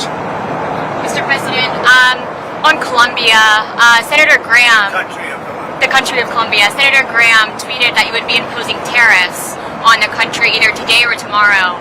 Can you give any details as to how much those tariffs might be? Well, I read the statement of Senator Graham, and it's correct, yeah. I was with him today. We were working today, and I read his statement, and it's correct, yes. But how much the tariff rate? Do you have? I'll let you know tomorrow. Yeah, I'll let you know tomorrow. Tomorrow, it will be announced. Yeah. Mr. President, Jay Jones has repeatedly said that if he wins in Virginia, that he Who can't. said what? Jay Jones in Virginia has said. You mean the one that wanted to kill somebody's children and kill somebody? You mean the animal that wanted to kill somebody? Yeah, who should not be allowed to be running for that office? Yeah, he said he can't wait to see you in court. I'm wondering if you have a response and if you're considering getting involved in that race. Well, what is he saying? He said in the debate on Thursday night that he can't wait to sue your administration and see you in court. No, he's a third-rate intellect. He's a guy who I've never seen anybody say what he said, that he wanted to kill his opponent's children, he wanted to kill his opponent. No, I can't imagine anybody voting for Jay Jones. Look, you would think he's totally discredited. I would think he wouldn't even be allowed to do that. Anybody would be put in prison for what he said. So he can join a long list of attorney generals that have been suing and losing. But the people of this country want law, they want order, they want safety. They don't want to be mugged or raped or shot. And that's what we provide. We have tremendous numbers also. You see the crime numbers are coming way down. Way down. Then you take a look at a place like Washington, D.C., which is now one of the safest cities in the country. It's one of the worst cities, most dangerous cities. We moved out 1,700 career criminals and people that came here through Biden and his open border policy. And Washington, D.C. is now one of the safest cities. And Memphis is doing fantastically also. We went in there a week ago. This is a bumpy flight. I better say that, otherwise they'll say, what's wrong with the president? This is a bumpy flight. But Memphis is doing really well. I think that Chicago will do very well. We're going to go into San Francisco at some point in the not-too-distant future and make that a great city again. It can only be a great city if it doesn't have crime. If it has crime, it can't be a great city. A question on Colombia. Are you concerned that if aid is cut to Colombia, that would undermine Colombia's fight against drugs? A lot of U.S. aid. They don't have a fight against drugs. They make drugs. They refine drugs. They make cocaine. They have cocaine factories. They have no fight against drugs. And I'm stopping all payments to Colombia because they don't have anything to do with their fight against drugs. And in fact, even when they had better presidents than they have right now, that's how they're making a lot of money, drugs. I used to complain about it when they had a very nice president, but he wasn't doing it. It was all talk. They are a drug manufacturing machine, Colombia, and we're not going to be part of it. So we're going to drop all money that we're giving to them. It has nothing to do with them stopping drug production. And you look at the fields are loaded up with drugs, and they refine the drugs, and they make tremendous amounts of cocaine, and they send it all over the world, and they destroy families. No, Colombia is out of control, and now they have the worst president they've ever had. He's a lunatic who's got a lot of problems, mental problems. One more question on Colombia. The Colombian president says that the U.S. killed an innocent Colombian fisherman in one of the strikes. He said that when we shot down a submarine, that they were just fishing. This is a submarine. This was a submarine that was meant, by the way, this was a submarine that was meant for one reason and made for one reason, to carry massive amounts of drugs. Yeah, go ahead. No, but that's not the right strike that he's talking about. He's talking about previous. Mr. President, on the shutdown, do you want to see the premium tax credits extended if the Democrats vote to reopen the government? Let me just tell you that there'll be no money given toward their crazy escalation of giving money to illegal aliens that came into the country totally illegally. I mean, they came in illegally. They want to spend $1.5 trillion with a T, $trillion, giving it to people that came into the country illegally. They shouldn't have come in. In fact, one of the reasons they came in was to get this money. And California is a big culprit. I mean, California, they're out of control. And we're not going to pay California all of that money that they're giving away illegally. And that's another thing. Between California and Colombia, there's not that much difference. We're not going to be making those payments. Just a follow-up to that, sorry, a July survey Who are you with, please? The Washington Post. A July survey by your pollster, Tony Fabrizio, found that 72% of voters across political parties like the ACA tax credits. Are you worried that you might get blamed if you don't help get those through? Well, we want to have great health care, so we'll do whatever we can do to have great health care. But the Democrats want to destroy all health care because they want to give $1.5 trillion of this money, and they want additional money to go to people that came into our country illegally. Many of them are from prisons and mental institutions, and we're not going to destroy our health care for the Democrats. Mr. President, there were reports, and you even mentioned that in a recent phone call with Prime Minister Modi, and that Modi had said his country would stop purchasing of Russian oil, but India said that they were not aware. Well, then they're going to just keep paying a lot of tariffs. If they said that, but I don't believe they said that. No, I spoke with Prime Minister Modi of India, and he said he's not going to be doing the Russian oil thing, so that's it. Well, why would India say that they're not going to do that? I don't know, but if they want to say that, then they'll just continue to pay massive tariffs, and they don't want to do that. Following up on Friday, you said you had a cordial meeting with President Zelensky. During that meeting, did you tell him he needed to cede all of the Donbass region to Russia? No, we never discussed it. We think that what they should do is just stop at the lines where they are, the battle lines. You have a battle line right now. The rest is very tough to negotiate. If you're going to say, you take this, we take that, there's so many different permutations. So what I say is they should stop right now at the battle lines. Go home, stop killing people, and be done. What do you think should happen with the Donbass region then? Let it be cut the way it is. It's cut up right now. I think 78% of the land is already taken by Russia. You leave it the way it is right now. They can negotiate something later on down the line. But I said, cut and stop at the battle line. Go home. Stop fighting. Stop killing people. What do you think of Mandami's photo with the 93 World Trade Center bombing? Yeah, no, it's a shame. Look, the Mandami thing is it's a disaster waiting to happen. We can't have a communist in charge of a great, supposedly free enterprise, kind of a representative city. So I think if you have a communist mayor, I think it's going to be very tough for him and for the city. Do you think you should have posted something like this so close to the election? Oh, I think it's a shame that that particular man is endorsing him and very friendly with him. You can see there's a relationship. He blew up the World Trade Center, right? Mr. President, Didn't the man you're talking about blow up the World Trade Center? And he's friends with Mandami? Mr. President, sticking with New York City, you've talked about the Hudson River Tunnel, the infrastructure project. So you said that the funding has been terminated, but folks in New York have said that it's not terminated. So where does that stand? Well, as of now, it's terminated, and that's up to me. And as of now, it's terminated, and it's terminated because the Democrats are so foolish what they've done to the country. I mean, we have the hottest country in the world. There's no country even close. And they just want to do this. There's nothing for them to do. All they have to do is just say, let everything continue.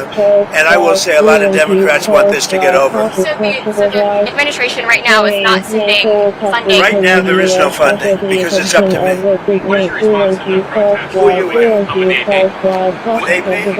What's your response to the protest over the weekend, the No Kings protest? I think it's a joke. I looked at the people. They're not representative of this country.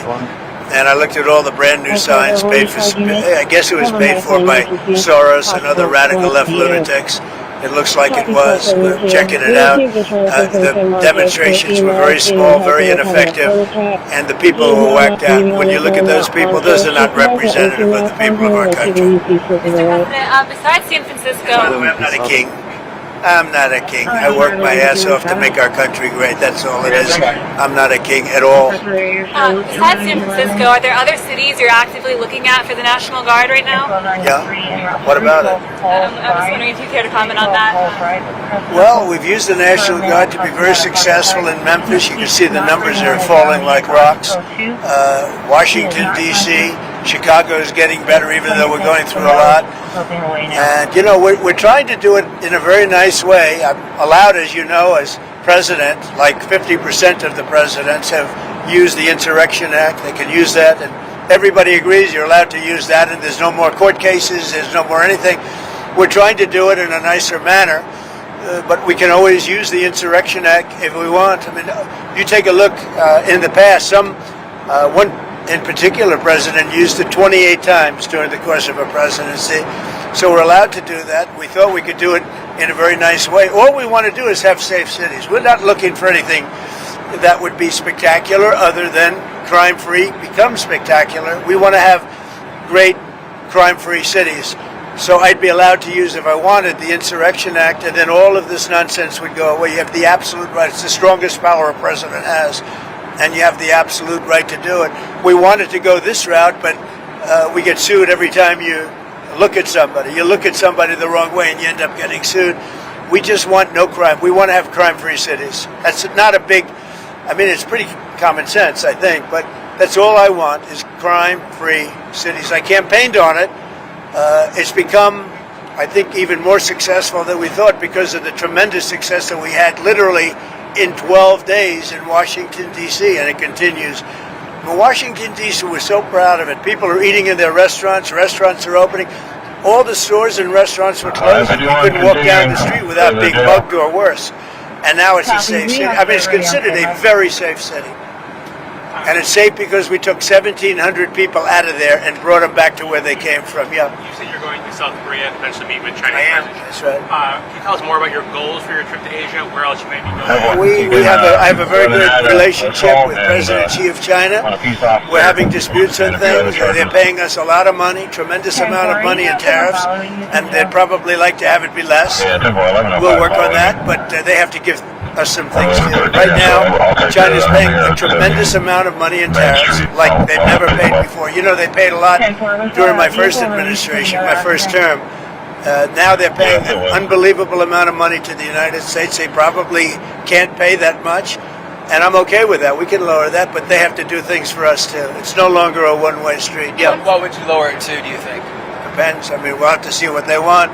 One of the penalties we have, and because they're sending in fentanyl, we have a 20%, as you know, a 20% tariff on that. But they'd be paying about 157% tariff, which is, record-setting type tariff. I don't want them to do that. I want to help China. I'm not looking to hurt China. But they have to give us things too.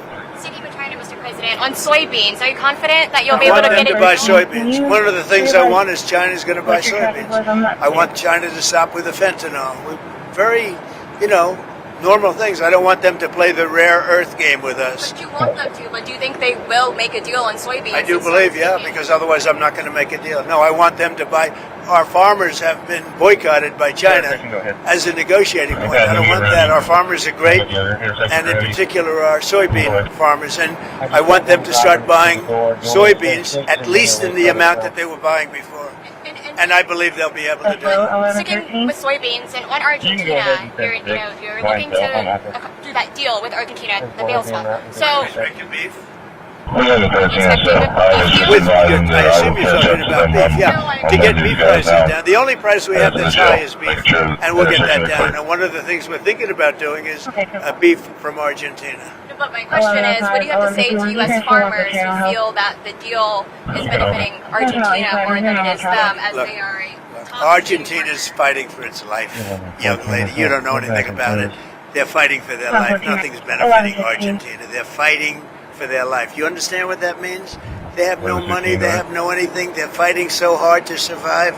If I can help them survive in a free world, I happen to like the president of Argentina. I think he's trying to do the best he can, but don't make it sound like they're doing great. They are dying. All right? They're dying. What do you mean by a beef deal, sir? We would buy some beef from Argentina. If we do that, that will bring our beef prices down. Because our groceries are down, our energy prices are down. I think we're going to have $2 gasoline pretty soon. We're getting close.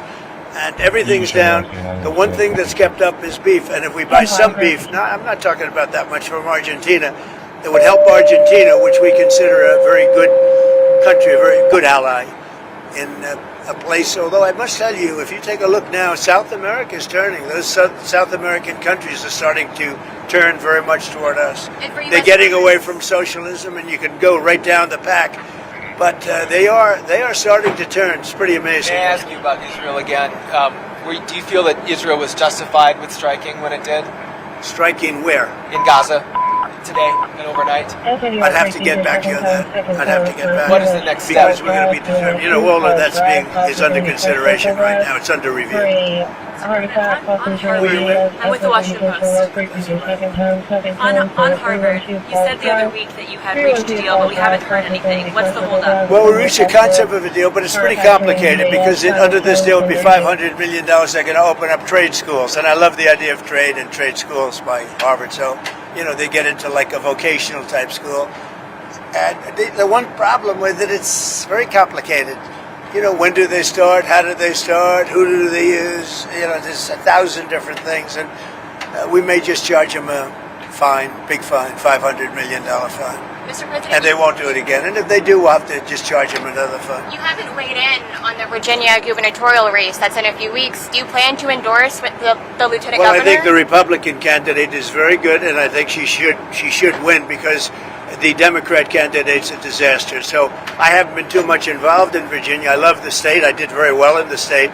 But I will tell you, I think the Republican candidate is excellent, and I think the Democrat candidate is a disaster.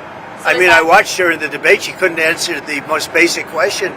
And a big thing with that race and also the race in New Jersey is going to be energy. Both of the Democrats are going to drive the energy prices through the roof. Through the roof. Your energy is going to double and triple.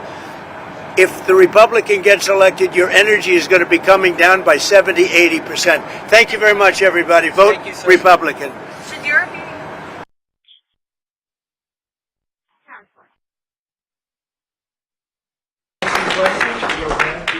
Mr. President, the meeting with Vladimir Putin was canceled or put on hold. Do you know what happened there, and does that affect your decision whether or not to send tomahawks? No, I don't want to have a wasted meeting. I don't want to have a waste of time, so I'll see what happens. But we did all of these great deals, great peace deals. They're all peace deals, agreements, solid agreements, every one of them. But this one, and I said, go to the line of battle. The battlefield lines, and you pull back and you go home, and everybody takes some time off because you got two countries that are killing each other. Two countries are losing 5,000 to 7,000 soldiers a week. So we'll see what happens. We haven't made a determination. We're asking the Justice Department to look into the federal investigations into you and look for compensation. And how much are you asking for? Who's asking for what? Are you asking the Justice Department to pay you compensation for Whose compensation? your federal investigations into you? Are you asking them to pay compensation, and how much? Into me? I don't get any compensation. I do it for nothing. I gave up my salary. Into me? No, it's going to be the Justice Department. Are you asking them to pay you compensation for the federal investigations that happened to you? And how much are you asking Well, I for? guess they probably owe me a lot of money for that. Probably, yeah, that's true. That's very interesting. No, I get no salary. I gave up my salary. It's a good salary. Not as much as these guys make, but that's okay. It's a lot of money. And I don't, as you know, I didn't take it in the first 4 years. I'm not taking it in these 4 years either. But as far as all of the litigation and everything that's been involved, yeah, they probably owe me a lot of money.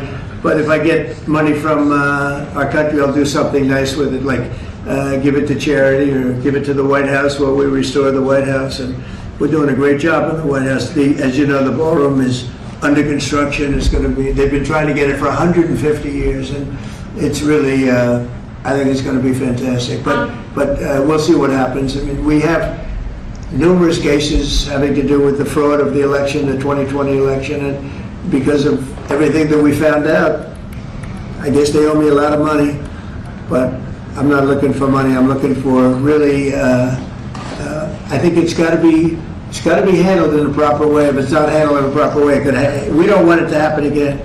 We can never let what happened in the 2020 election happen again. We just can't let that happen. And so the way we go, I know Cash is working on it, everybody's working on it, and certainly Tulsi's working on it. We can't let that happen again to our country. Look at what's happened where you have millions of people being allowed to come into our country, all because of a crooked election, where they come from prisons, they come from jails, they come from mental institutions and insane asylums, they're drug dealers. The people that they've allowed to come into our country. We cleaned them out in Washington, D.C. We have a very safe capital right now. We have a capital that's as safe as it can be. But I don't know. I mean, you'd have to ask the lawyers about that. Mr. President, what did you hear from Mr. President? A comment and a question, please, for you. First of all, you have just 1 billion plus hearts around the globe, including in India, by celebrating the Diwali in the White House right here. And my other comment is, Mr. President, I like his question already. In February, you and the White House staff gave a warm welcome to the Prime Minister of India, Mr. Narendra Modi. And after that, I decided to make a short trip to India for you, how popular you are in India. And I went there in a holiest also festival there, millions of people were there, and also Prime Minister Narendra Modi was addressing a media event, 5,000 people. I was one of them there listening to him. And when I went to several states in India, what I found out, Mr. President, 3 people are most popular there. Prime Minister Narendra Modi, President Donald Trump, Mr. Kash Patel, and also with the surprise our White House press secretary, Carolyn Levitt. She's doing good, right? She is doing good. Superstar. And Mr. President, my question is, you had a great relationship with the people of India when you visited India, and with the Prime Minister of India, Narendra Modi, and also with the Indian American community.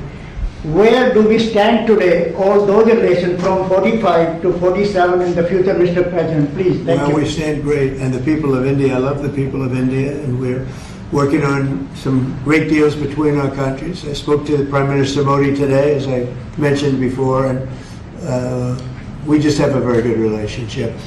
And he's not going to buy much oil from Russia. He wants to see the war end as much as I do. He wants to see the war end with Russia, Ukraine. And as you know, they're not going to be buying too much oil.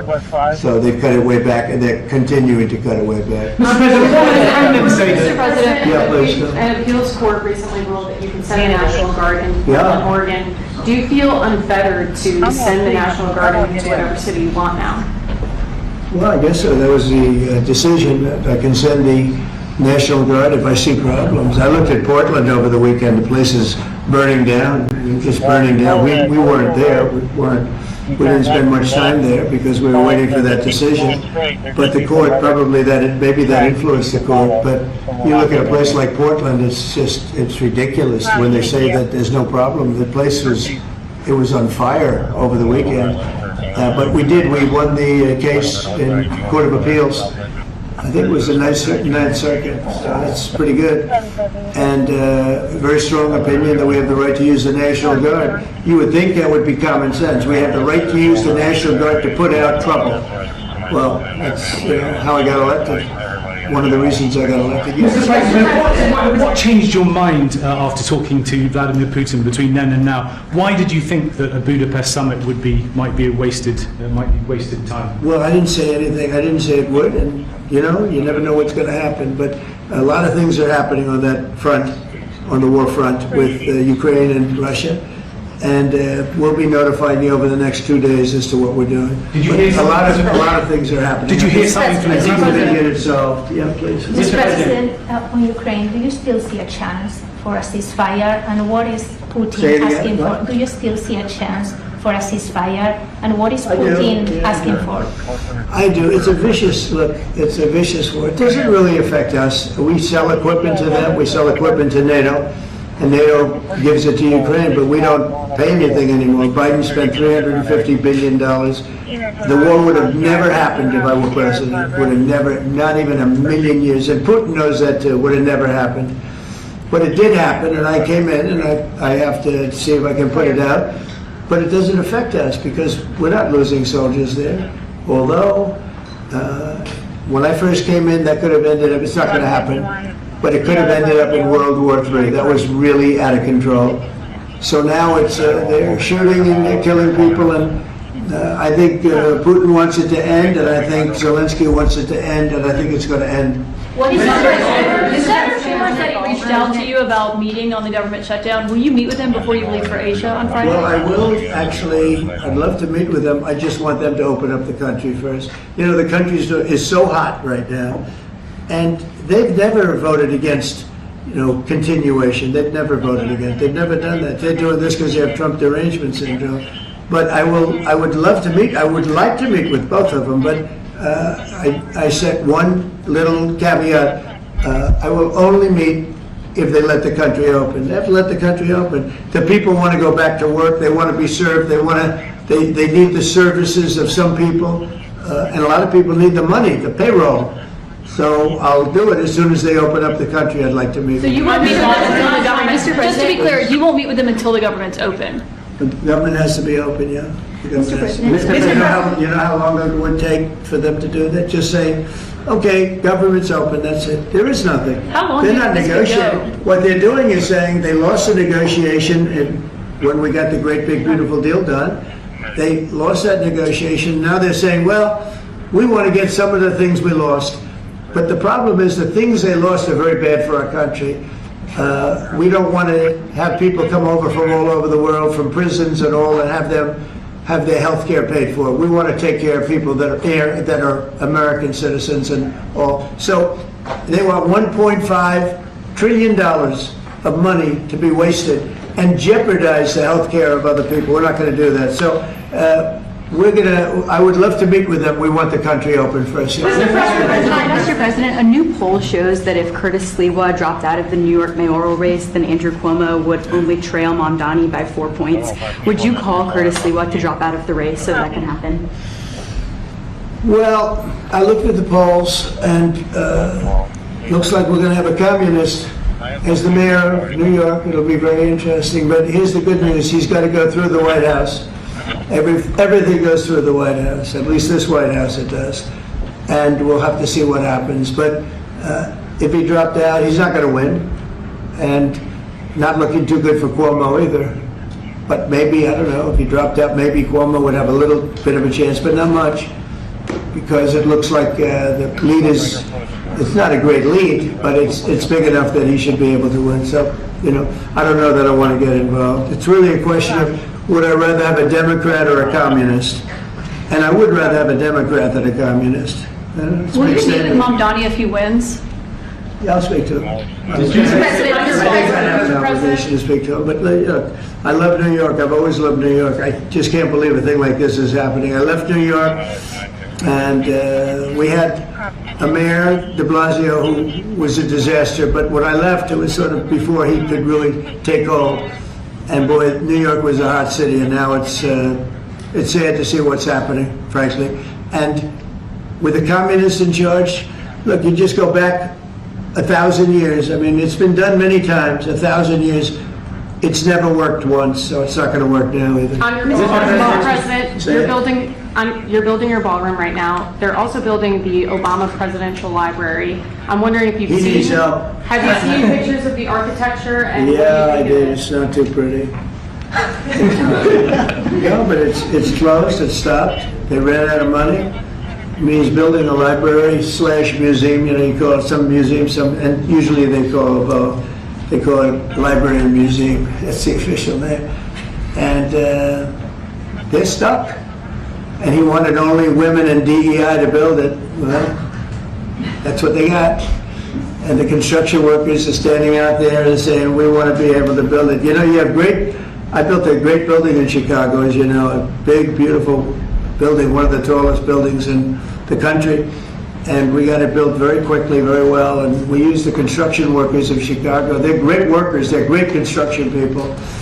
And I suggested he get them involved, but they're hundreds of millions of dollars over budget, and I think it stopped. I'm reading these terrible stories, but that's the way our country was run under President Obama too. Nobody knew it. Mr. President. Thank you, Mr. President. Russia remains China's top crude oil supplier in September. Are you considering tariffs on China?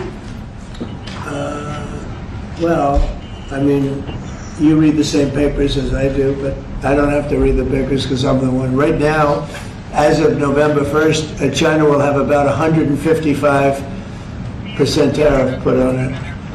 And I don't think it's sustainable for them, so I want to be nice to China. But China's been very rough with us over the years because we had presidents that weren't smart from a business standpoint.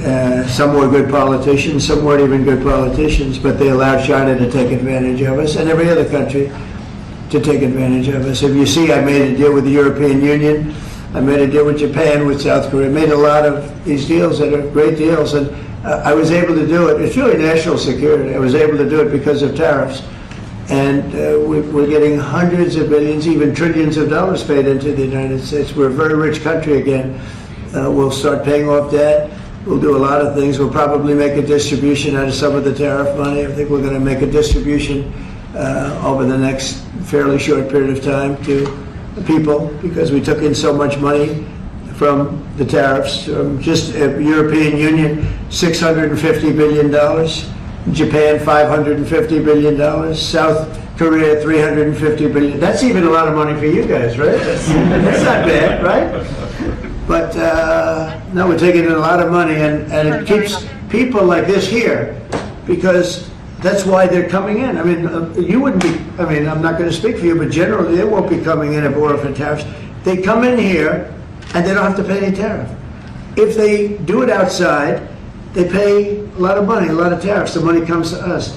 And in order not to pay the tariff, they come and they build here. That's why we have more plants under construction than we've ever had in the history of our country.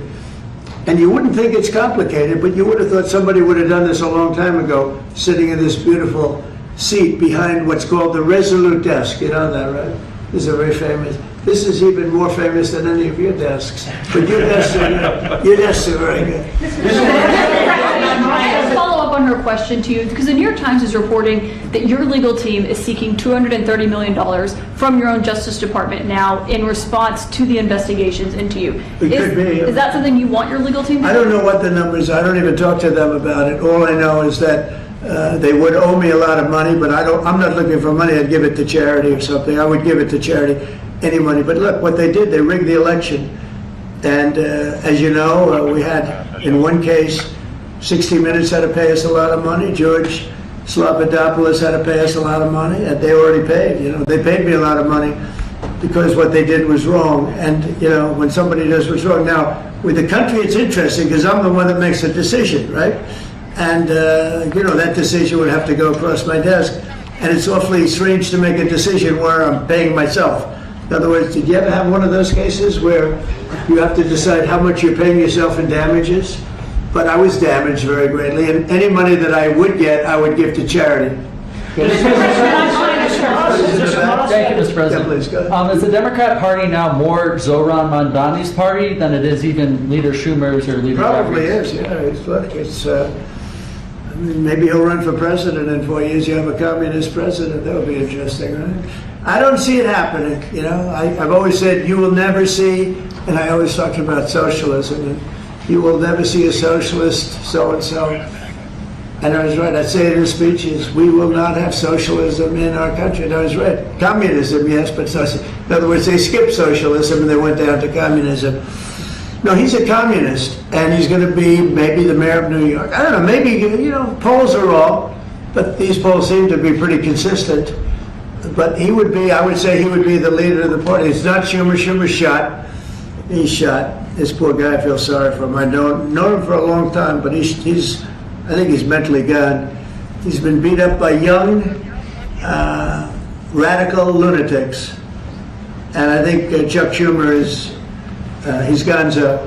I really do. I think he's probably not going to run. It shows that he's losing in every poll. Now, this is hard. He wants to meet with me. It's sort of hard to meet with a guy after I make a statement like that, but I'm just giving the facts. I think Chuck is probably finished. I know some people, Democrats, that would be good. Some good politicians and some, reasonable people. But I understand that they would not have a chance of, getting even the concept of holding the torch. They're not going to get it. But they have some people that I really believe they're low IQ people. They're stupid people. And they seem to be leading the party. So we'll see what happens. Look, the Republicans are strong. We have great leadership. We're very strong in every way. And we're going to keep it that way. But we are really a strong party. Our party's grown magnificently. Look at all the union votes I got. Nobody thought that was ever possible. Look at the election where I won I won everything. I won all 7 swing states. If you win 3 or 4 swing states, you're doing great. I won all 7 by a lot. And I think the best thing when you look at districts, 2,700 versus 525. That's big. That's why the map shows all red. So we won in a tremendous landslide, and that's because people like our policy. I guess they like me, but they like my policies. Strong borders, good education, low taxes. In the great big beautiful bill, we got the biggest tax cut in history. Not only no tax on tips, no tax on Social Security, no tax on overtime, we got the biggest tax cut in the history of our country in the bill that we just approved.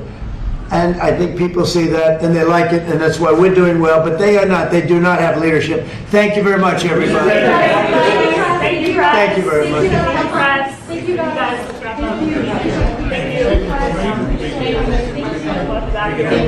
Great question. Thank you, guys. Keep moving. Thank you.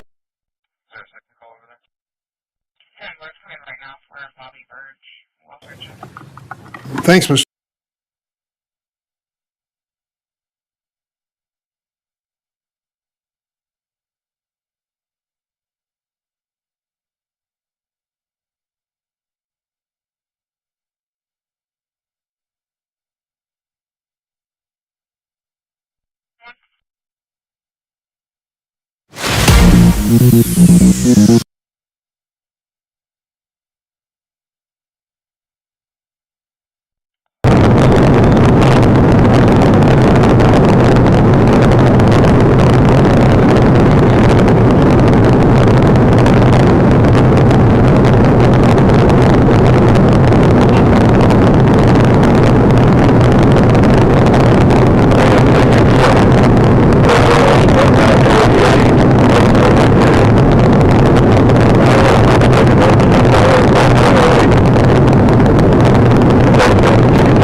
Well,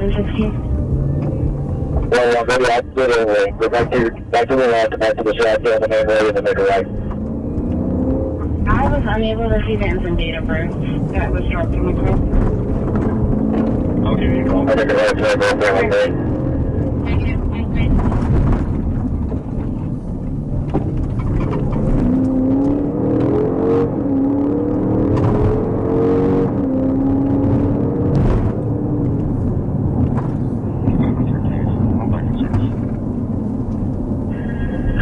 Main Street, present Chicago.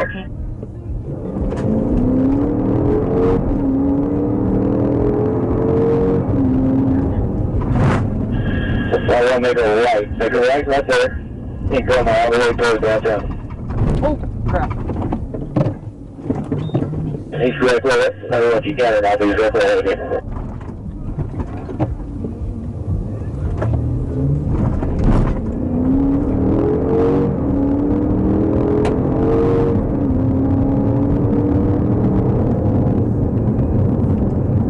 He's directly ahead of you about half a mile.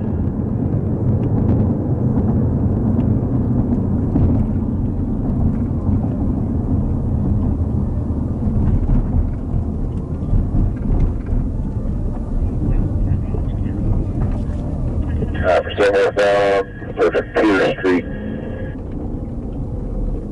He's stopped right now, just behind a little bit. He's going all over with some traffic.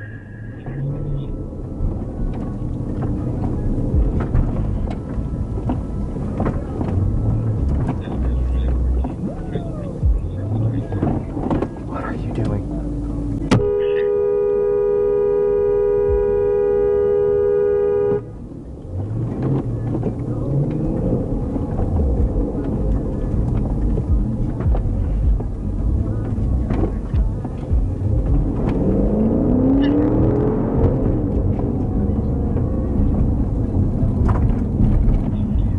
Still north Bay, keep running north lights. Different between like the little fence and the cars. Still up on Main. At Jefferson. We're probably not making a turn, but we're still around persecute Street now.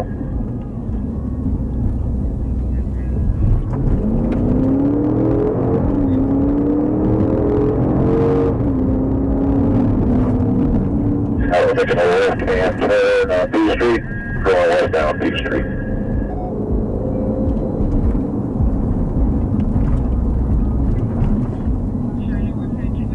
Hey, hold on, make a left, make a left, make a left, make a left.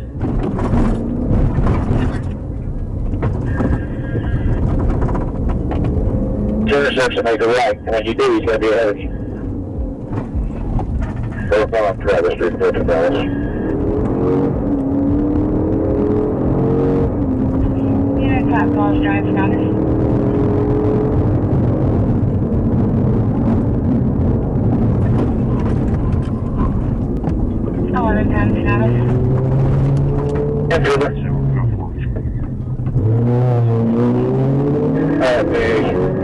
Put the trooper and home down Travis and put her over.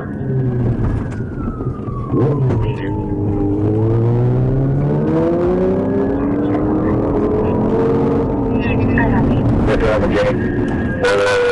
They're all going to the emergency.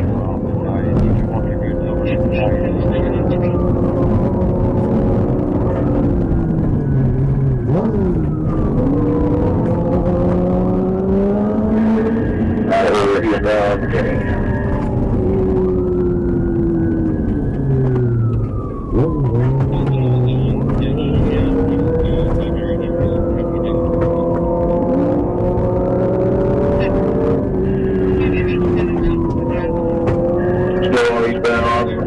It's going to be approaching. Maybe right here. That's slide down. I'm going to look at this side.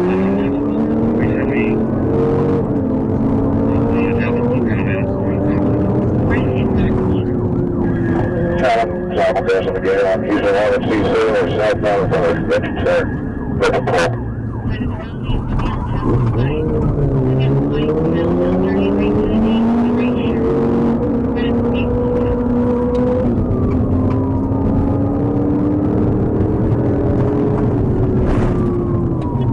Okay, everyone West on 4th now, get the funds away from the switch there. You're taking Main Street here shortly, and we're going to the right now. It's 7 Caroline Street.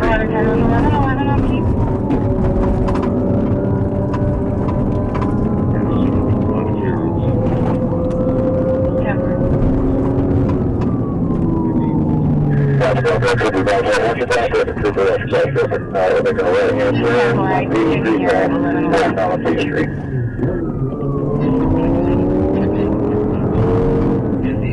Main Street.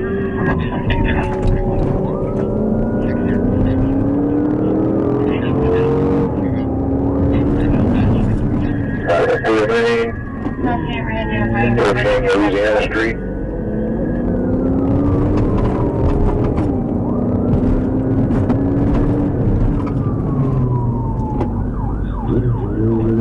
Cross traffic. That's Louisiana Street, eastbound the east, 37th Street, on the east, up to 4400.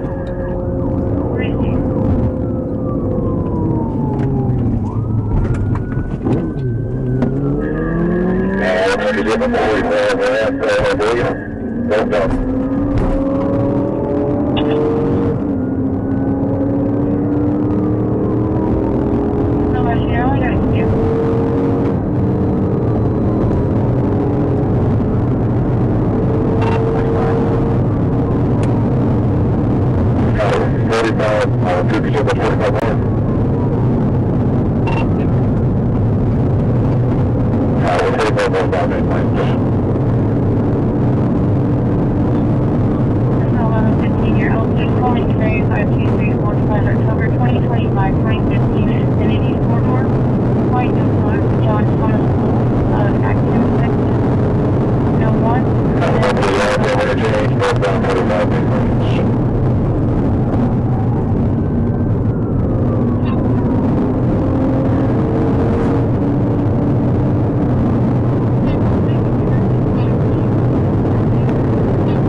Northbound and southbound. Northbound, southbound. Alright, he's getting on the highway. Stand by. Alright, we're doing a U-turn. We are going the correct way on 45 now. That's there.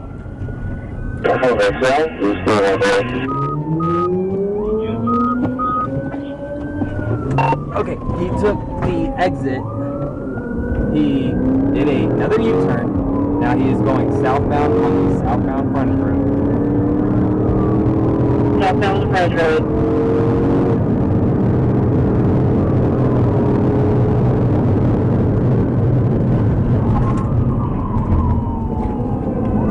Alright, so going towards the airport off the St. Houston's frontage road.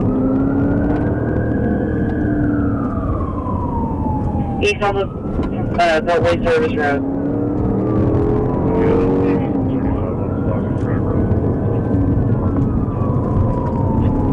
Alright, he crashed out. Eastbound frontage road, east of 45.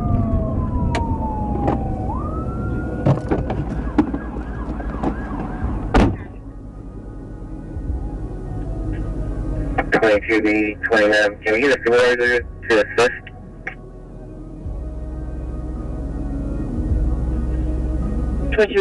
Supervisor? Yes, ma'am, to assist that DPS trooper. What just wrecked out? Pursuit over, what's your part? It's 76 people. What? I think the plate I gave you, it's going to be on a red Hellcat. It's going to be a 50-hour New York for Northeast area. It's 20484135.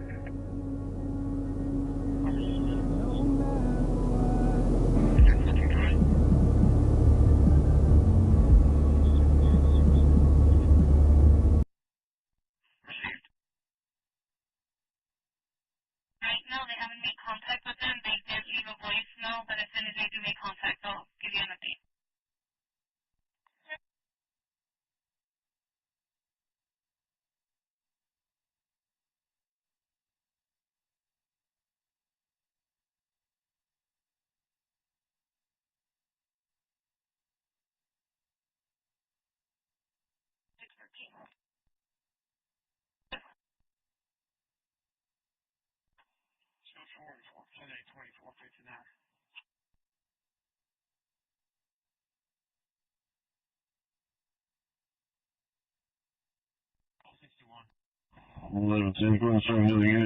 Give me a brush truck on there.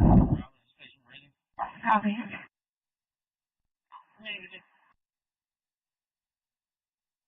Any available Eastside Deputy, like 1110's location, 3500 block of Dry Rock Road. We're clear now. Medic 3, truck 1 for breathing problems. He has used 1016. Is it code for? Transport authority. 602 North Staples. Direction Messina and Leopard. Work off EMS 2 at 1113. Break, medic 71, go ahead. We'll be code 3 Bay Area, 30 miles 00. Received. Bay Area, code 3.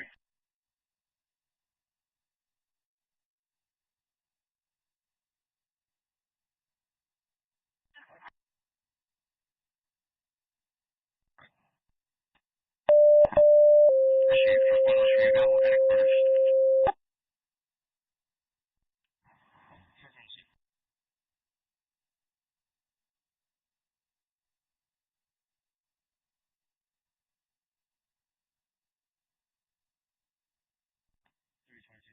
Go ahead and disregard. I can get a little bit myself.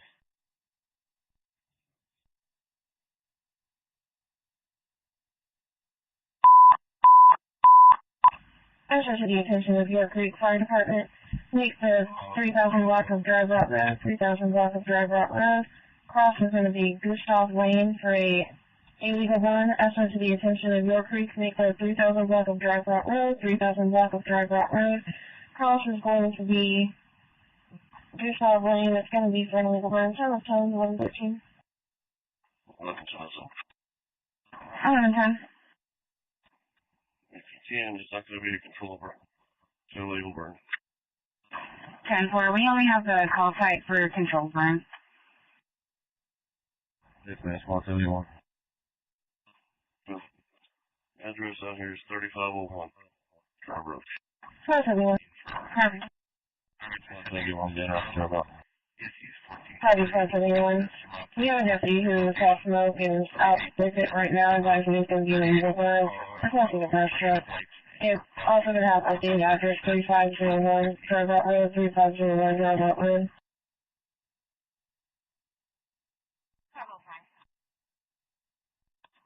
SO York Creek 895, send me in route station 3.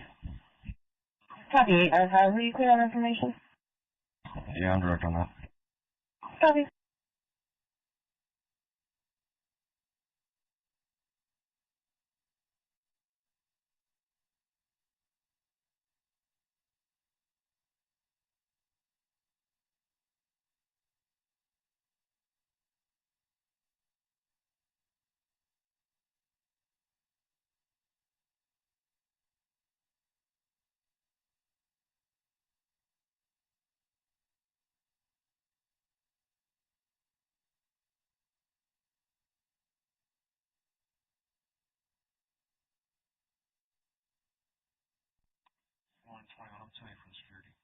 So squad 72 is arriving at CSR. Copy squad 72.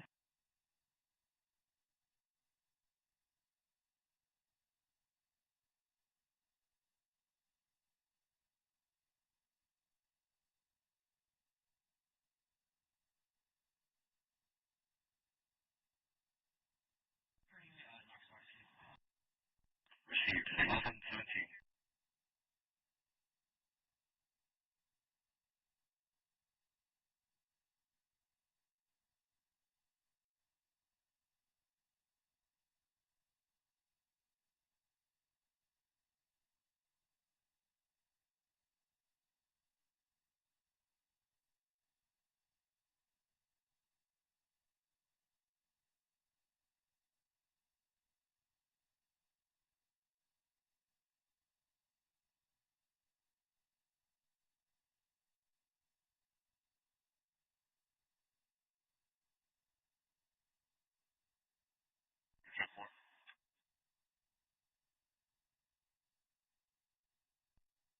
Suspect service.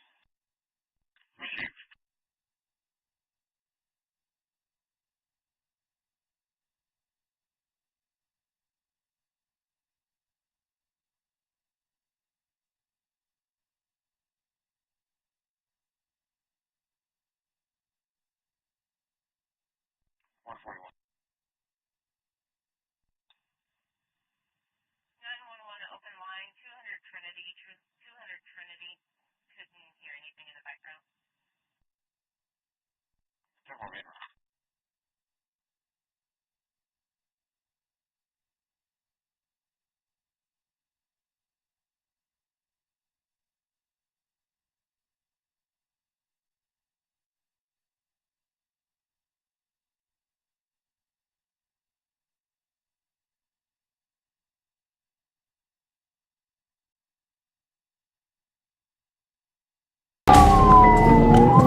Officers in Indian River County, Florida were given a tip from the Department of Homeland Security to be on the lookout for a subject who had an active warrant for international arms trafficking. Officers maintained a low profile while they moved assets into the area and set the trap for this wanted fugitive.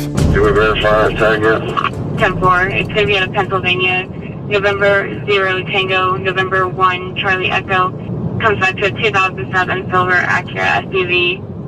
Registered to Randall Hadid of Fleetwood, Pennsylvania. Give them a minute until we get some resources that are up and around your area before you light them up. It's getting open here, I think. Coming up to say lighting the rear exit. 3501, drive up, 3501.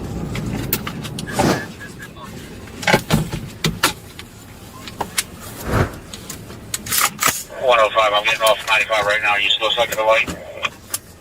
Yeah, center lane to turn eastbound. So you just got the green light. I'm right behind you. Alright, green light, eastbound. westbound. Is there any more units in front of us? We'll get 3 here before we load them up, or we need to go now? My call from Cannon, or right behind you.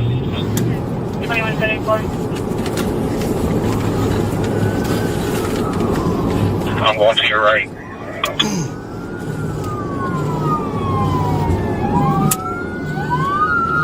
Looks like he's maybe pulling into the Amico gas station.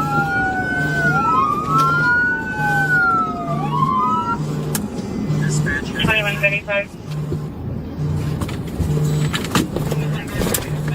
Still slow rolling, standby.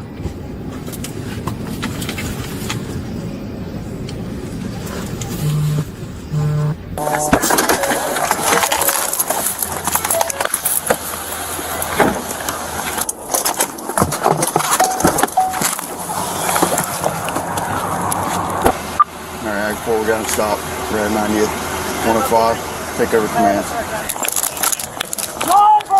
Let me see your hands! Put your hands out the window!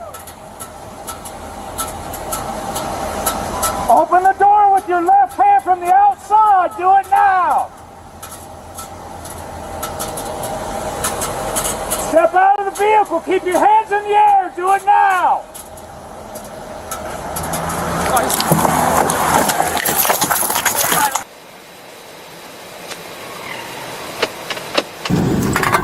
Left your own out. On 60 if you're going to continue eastbound. Going west, going west. There's Ronnie, get over radio to the center for safety. Before I got it, we're still westbound, crossing 95. If possible, hit him at the first opportunity. Get you right behind you if you got to go for it.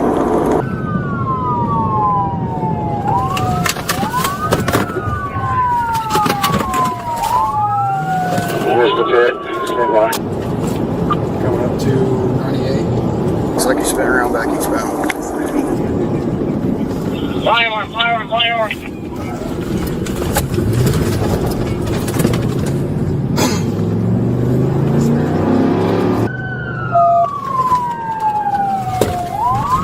Hey, we need you guys up ahead.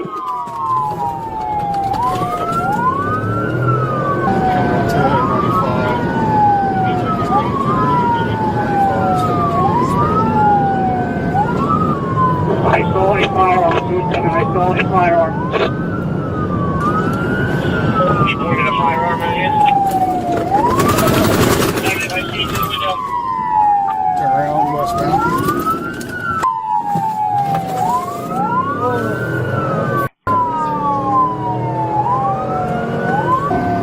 Left lane, still continue westbound. Hey, someone stop. He's at your stick now, please. Pass back under 95, continue westbound. Are you gonna get sticks? Alright, we're going to the Alamo. Somebody stay at the exit, we got him blocked.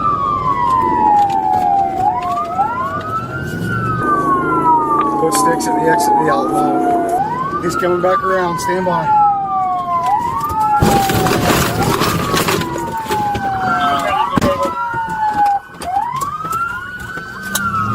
Just go over, Joe.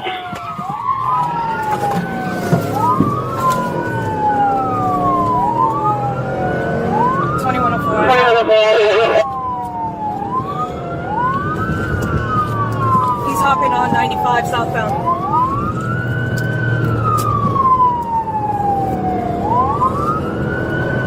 Let St. Lucie know to get ready at their county line.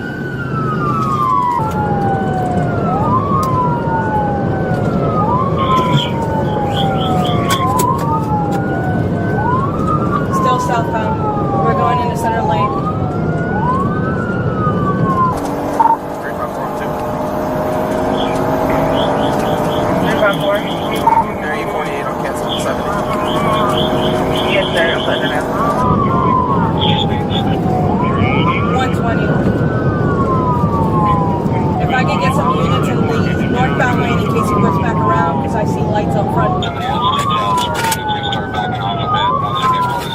He's getting through the traffic that's backed up here. Stand by. We're getting blocked in by traffic.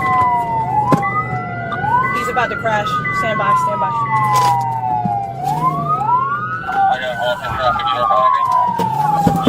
He just went through, he just went through.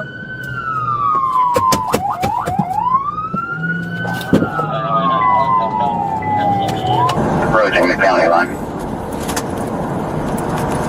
Let's try to stop circuit, but if any rivers of plays on 95, let them stay behind us.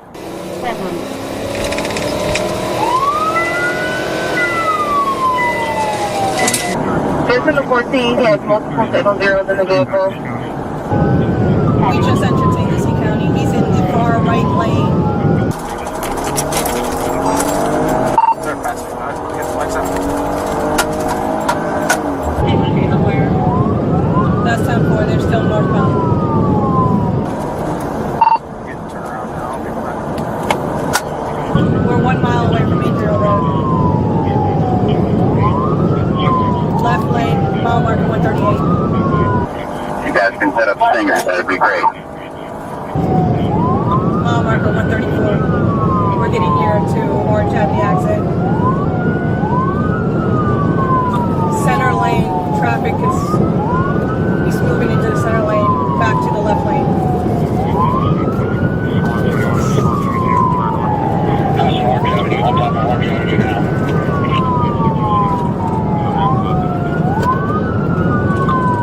He's going to try to exit. He's exiting Orange. Exiting. Negative. He came back on.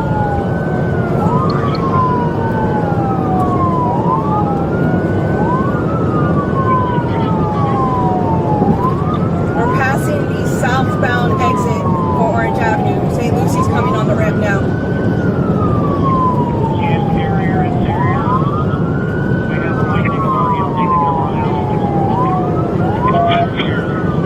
Just information, there were no stop sticks from St. Lucie County on that exit. Someone stop.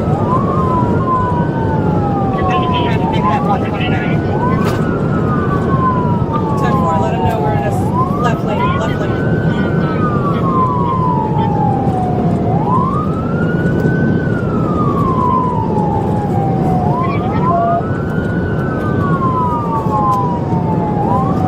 We are now in the far right lane.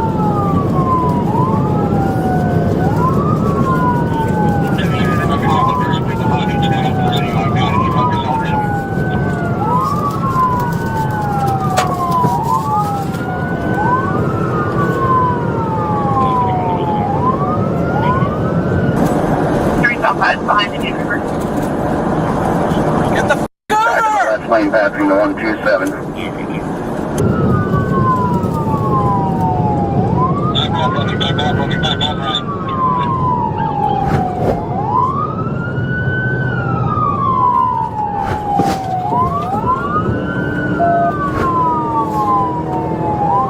FHP is in front of me.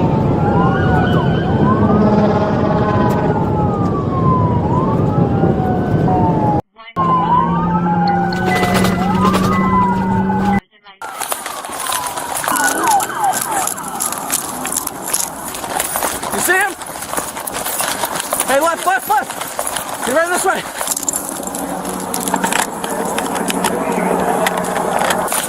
Black male wearing all black.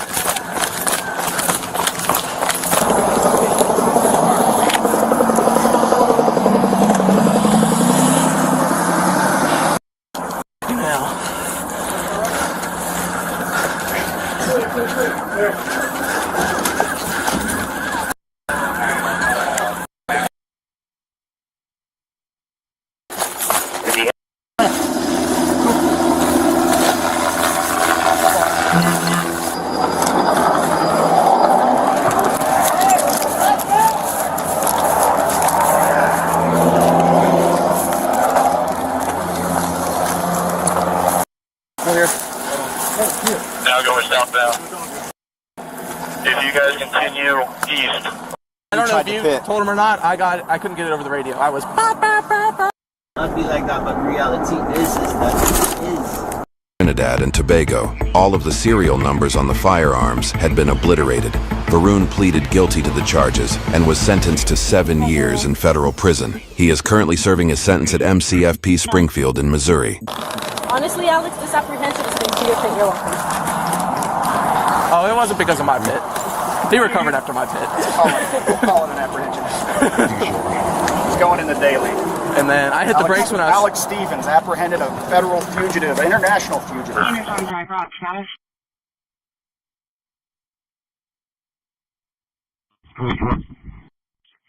Copy.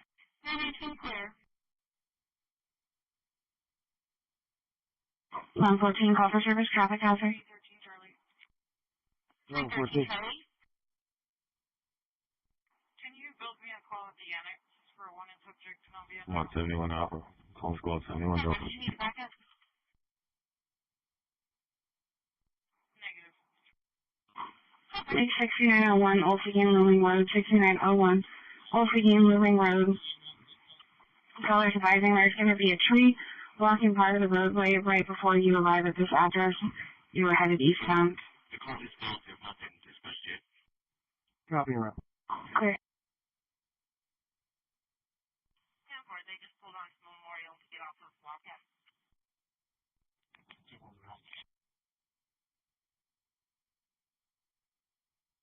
20.7, received.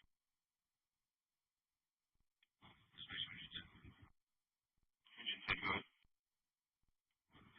What is going on, everybody? It is Bush Fishing, and we have returned for another video. This video is going to be, I don't know how I want to structure it, but it's going to be kind of just a regular day of being a boat mechanic here in Wisconsin in the winter. So I meant to start this video earlier, had to take a look at a car, which was really weird, but we got a late start. I'm technically off right now, even though I'm still coming in to get this video for you guys. But in today's video, we're going to be working on a ski boat. I have the work order, which I'll go through in a little bit with you guys, but it's getting full services and a bunch of other things. So we're going to be working on that boat and just kind of going through a regular day. So up until this point, I got up, took a look at that car. We stopped and made a parts run, went and picked up some spark plugs for this, a fuel filter for this, and a couple other small things. But before we get into today's video, if you guys are new here, I'm Teo. I run ST Marine and Bush Fishing, which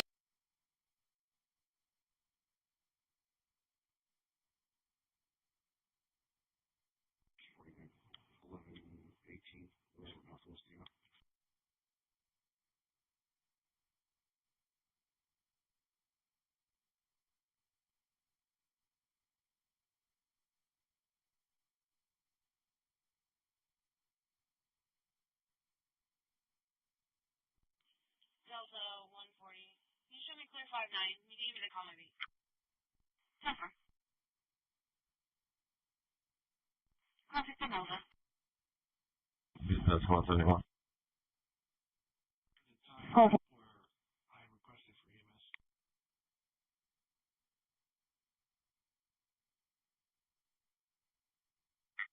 Yes, ma'am. We probably have about a 15-foot diameter control burn. We'll be on the signature. Go ahead.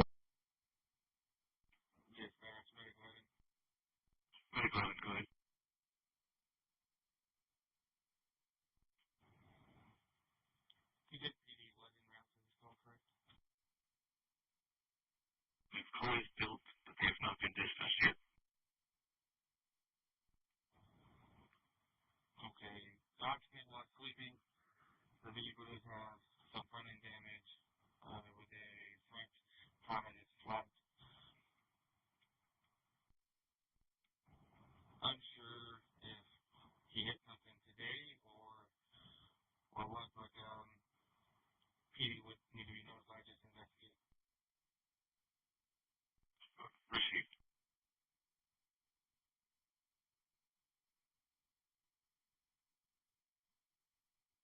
PD mobile anymore. We are clear from this call and available. Received. So 140, I'm going to show you holding on your call, backing Delta 180.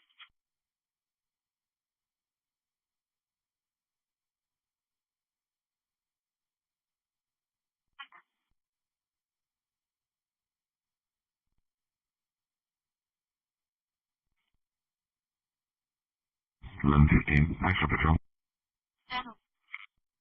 Water block at Dewey Lane. I'll be back in.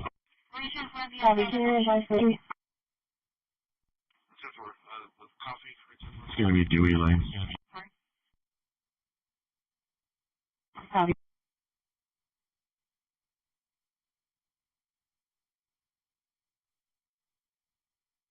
Texas, the Lone Star State, with booming cities, a huge influx of new residents, and great barbecue. A place where everything is bigger and better, but still surprisingly cheap, with almost no taxes. Well, that's the reputation. But the reality is way more complicated.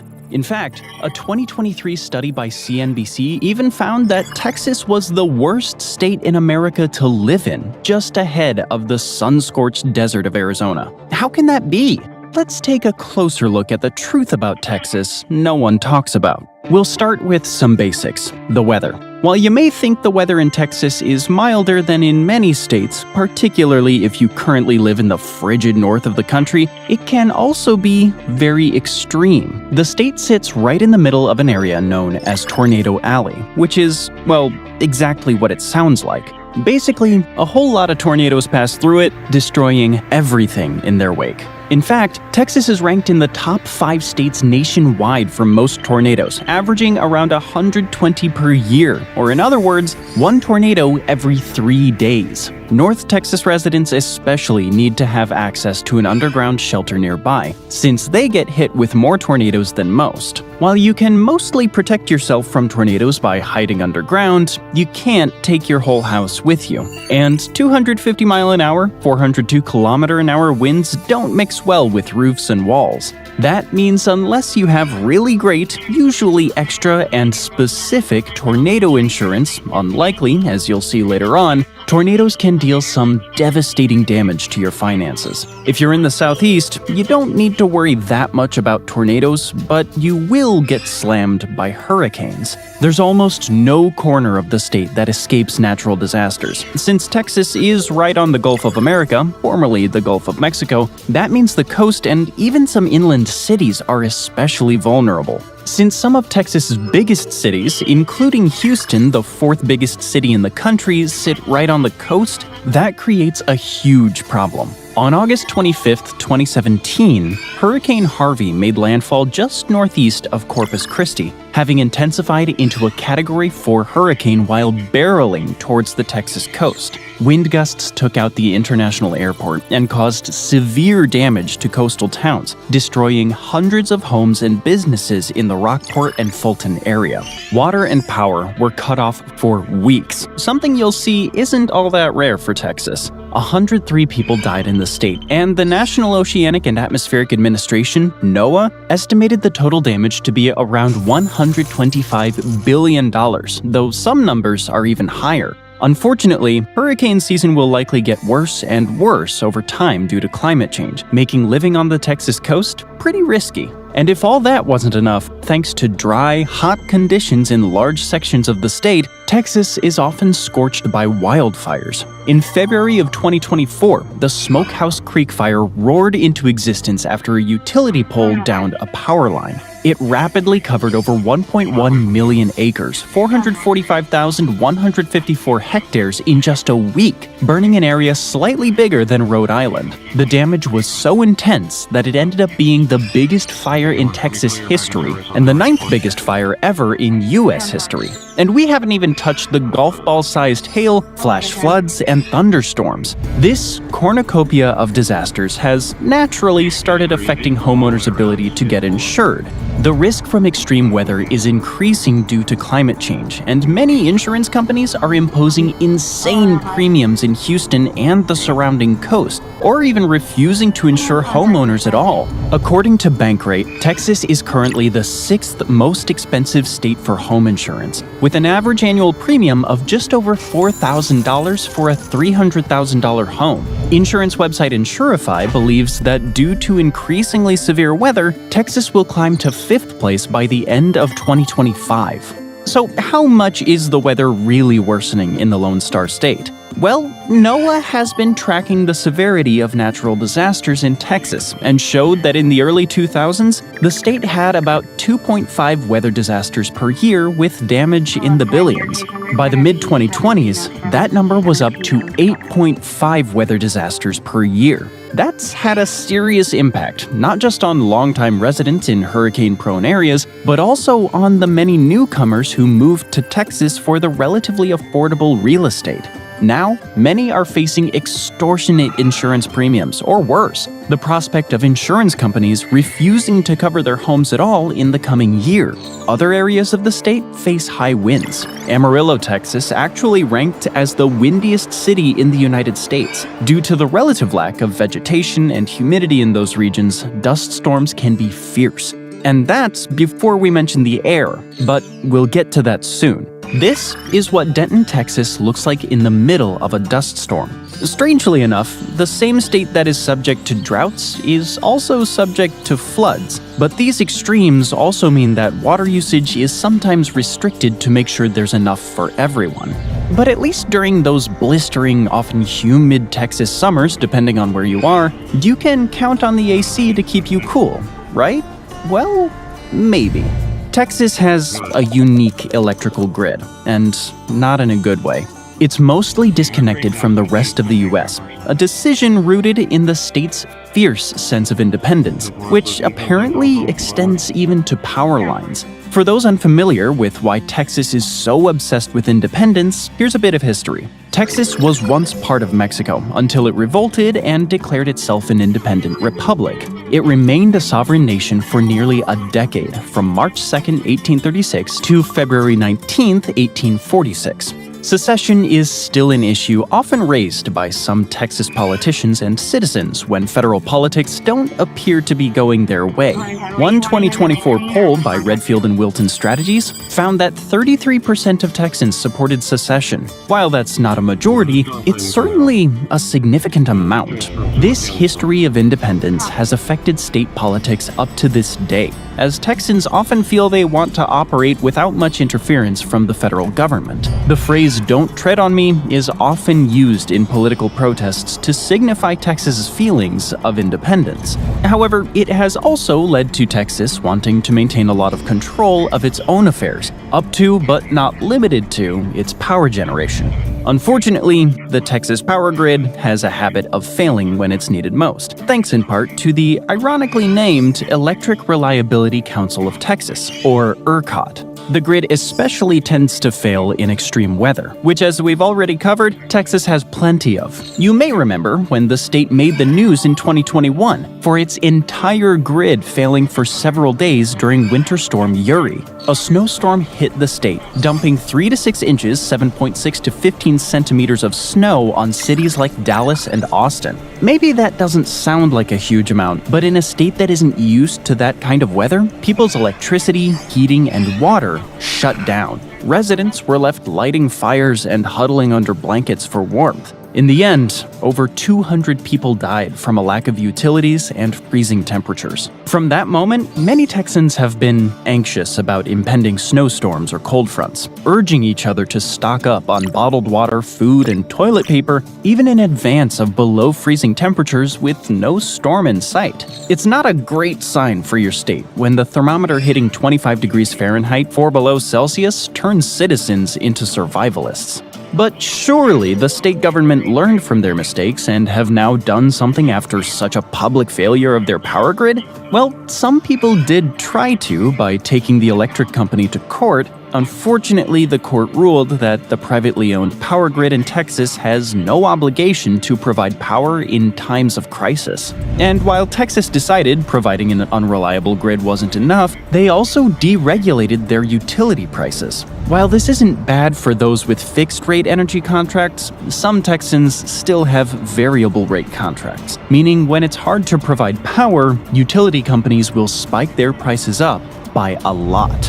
For example, during Winter Storm Uri, the Public Utility Commission in Texas let the price of electricity rise to $9 per kilowatt hour as opposed to the usual price of 12 cents per kilowatt hour, a 7,400% increase. This means that the relatively cheap cost of housing in Texas, valued at a median price of $339,500 as of 2025, may not be all that worth it. But let's pivot away from the big picture issues with Texas for a moment to focus on something smaller, much smaller. And that would be the Texas state bird, as some locals nickname it, also known as the cockroach. Did you know that Houston was ranked the dirtiest city in the US? It earned the title for several reasons: high pollution levels, lack of cleanliness, and the cockroaches. The city ranks #1 nationwide for household cockroach infestations. And the infestations aren't just limited to Houston, or even just cockroaches for that matter. There's also massive beetles, mosquitoes the size of dragonflies, scorpions, fire ants, and tarantulas. As one Texas-born and raised commenter said online, most of our fauna will bite, sting, or chase you up a tree. But there must be another reason many people are moving here, including Elon Musk, who famously moved his headquarters to the state partly to avoid high California taxes. Well, maybe it is the taxes? Because Texas has no state income tax. This may seem like everyone's hitting the free money jackpot, except taxes still need to come from somewhere, because a state, especially one as populous as Texas, still needs to function. So where does the money come from?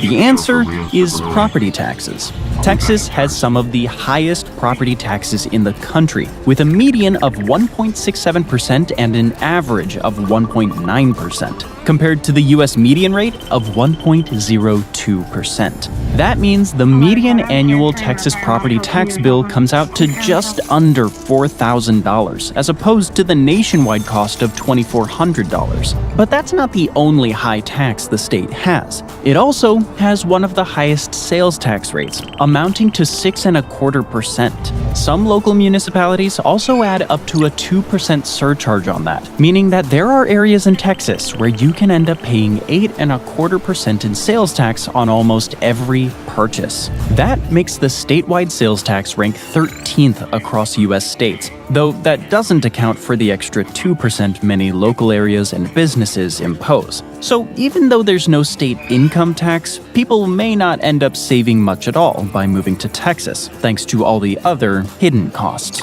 Not to mention the high property taxes being allocated to almost everything a state tax would generally be used for, creating other problems, mostly with schools. In most of the US, property taxes fund the local public school system. But in Texas, that money goes to a whole lot of things not covered by the non-existent income tax, including infrastructure, the public service sector, and healthcare. As a result, Texas ranks relatively low in public education, with persistent concerns about both quality and content. Over the past 15 years, the state has passed a series of controversial laws that strictly define what students can and cannot be taught, especially on topics that may conflict with strict Christian religious beliefs. In some cases, schools have even been instructed to present false or misleading information. One recent example was in early 2025, when the Texas Senate introduced 2 bills. One requiring the 10 Commandments to be displayed in every classroom, and another mandating dedicated time for prayer during the school day. When lawmakers opposed to the bill argued that this violates principles separating church and state, the Texas legislature responded by ignoring them and approving the bills. In defense of the bill, Senator Mays Middleton said, quote, "Our schools are not God-free zones." 166 religious leaders and representatives from Jewish, Muslim, Christian, Sikh, and Buddhist communities signed a letter protesting the 10 Commandments bill, but it did little to change the legislature's mind. Texas also passed laws giving parents and school boards more power to ban books from school libraries. They emphasized that this was simply to prevent books that include profane content. But many educators fear that it will actually ban books that include any content relating to gender and sexuality that might be interpreted as going against Christian principles. And they have good reason to fear that, considering that Texas has also banned DEI initiatives across the state education system. This includes outlawing any training or programs that reference things like race, ethnicity, gender identity, or sexual orientation, which many are wary will make life more difficult for students and educators from minority populations. One truth often echoed by Texas residents is that while the state can be a welcoming place for Christian believers, it can be much harder to navigate for those who aren't religious or aren't Christian at all. This is especially true outside of the major metro areas. PEN America found that Texas ranked 3rd in the country when it comes to banned books, with 12 districts having banned a total of 538 books. However, that's not for a lack of trying. Parents in Texas challenge the availability of certain library books all the time, as Texas ranks 1st in the country for attempts at book banning. There were 93 separate attempts to ban over 2,300 book titles in 2022 alone. With all the book bans and state laws interfering with education, perhaps it's no surprise that a study by Wallet Hub found that Texas is one of the least educated states in the country, ranking 41st. The state also ranks 49th when it comes to percentage of diploma holders in the U.S. While parents do have the option to send their children to charter or private schools, the latter are expensive, with an average private school costing $11,000 in tuition per year, with much higher fees in major cities like Dallas and Houston. So they're really only accessible to upper middle class and wealthy Texans, creating a big divide between rich and poor in who can and cannot afford decent schooling. Charter schools are free, but have problems of their own. Namely, they don't seem to stay open for long.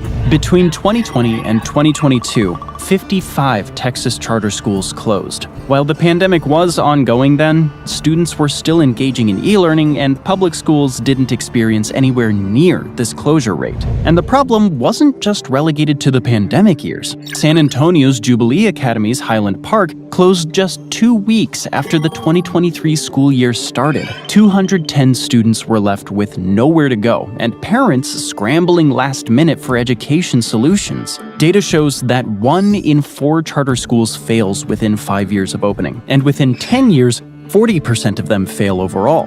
Reasons include low enrollment in almost half of cases and fraud or mismanagement in 21.6% of cases. In other words, the average Texan parent is often stuck choosing between a struggling public school that mandates prayer, an expensive private school, or a charter school with a coin flip chance of shutting down halfway through the year. None of the options are ideal, and for many families, it's a constant gamble.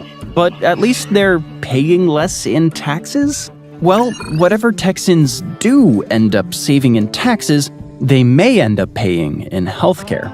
Texas has an absurdly high number of uninsured residents, with 21.7% of adults lacking health insurance in 2023. That's compared to the U.S. average of 11%. This makes Texas the state with the highest percentage of uninsured residents in the country. So logically, the state chose not to expand Medicare to cover them, something that happens when a state doesn't like taxes. If you're planning on moving, you better be prepared to pay for a great private plan, or have one provided to you through your job. You can go to one of the state's public hospitals instead, but Texas public health care ranked 42nd out of all 50 states in 2020, so they may not be the best bet either. Unsurprising, since they don't get much in the way of taxes. So a lot of people in Texas clearly don't have decent healthcare access, and that's not the best way to be, because, well, health in Texas isn't great. The first problem is, shockingly enough, for a state that has a lot of wide-open expanses, the air quality.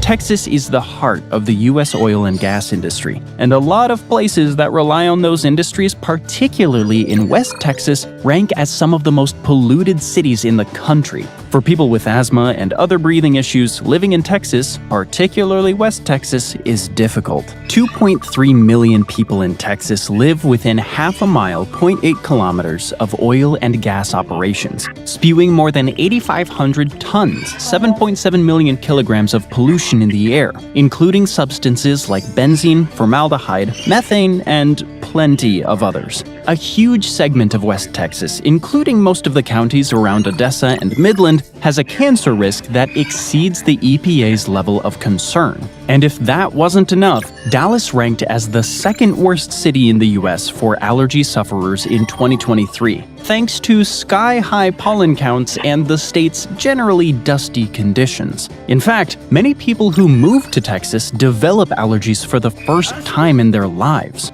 And there are far more deadly things to worry about than sneezing, like cancer. In Odessa, for example, which was mostly built up for oil industry workers, the amount of pollution in the air is staggering. Air analysts found that hydrogen sulfide levels were 82 times their acceptable levels for residential areas, making everything smell like rotten eggs in addition to slowly killing you from the inside out. In fact, residents are strongly advised to not even drink the water. But that's far from Texas's only problem. It has, perhaps unsurprisingly, some of the unhealthiest cities in the country. In 2023, the state had an obesity rate of 35.5%, which isn't the worst in the country, but is also far from the best, putting it at number 18 nationwide. In 2021, the state was also ranked 18th nationwide for age-adjusted death rates. Local residents also had an almost 4% higher incidence of heart disease than the general U.S. population. Lack of healthcare access combined with food deserts, a heavy meat-centric cuisine, environmental pollutants,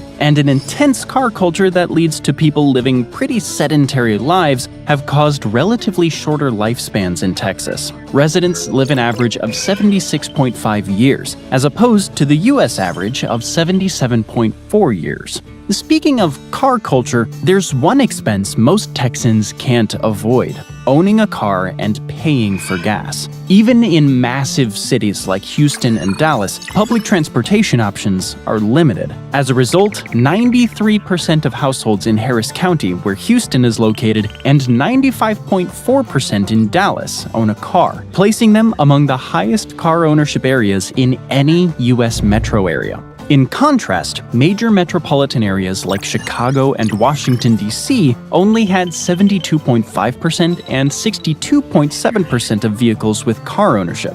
That's not reflective of an income discrepancy between the various cities. Instead, it highlights the inability to get around Dallas and Houston without a vehicle. Since Texas was mostly developed after the car came into common use, even the big cities are pretty car-centric. While you can get around by bus, it's not the easiest thing to do in the state's sprawling metro areas. Subways are non-existent, and the light rail systems serving areas like Houston and Austin don't entice too many locals. The good news is gas in Texas is usually pretty cheap thanks to the state producing a lot of it locally. The average price at the pump is $2.76 per gallon, versus a nationwide average of $3.18 as of late May of 2025. The bad news is that Texans still end up burning through a lot of gas, so much so that any savings at the pump can quickly be wiped out by how much time is spent idling in traffic or driving long distances.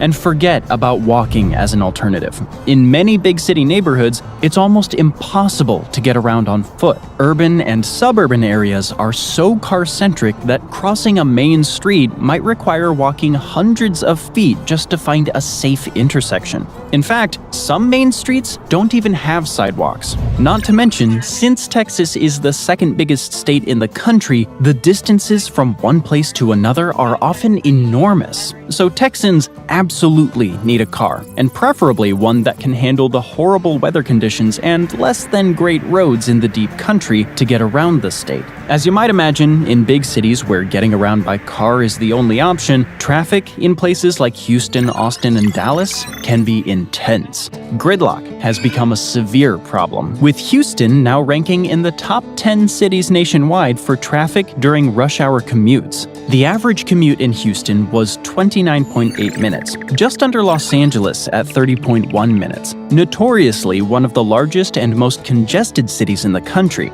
The average commute in Dallas was slightly better, but not by much. at 27.8 minutes. Though the state and city governments assure Texans that they are working on great public transportation initiatives, most Texans would like to see it to believe it. And it does nothing to change the fact that traffic right now is a nightmare. This all sounds like a bad state of affairs so far, so why aren't residents doing anything about it? Surely they can vote for the change they believe in.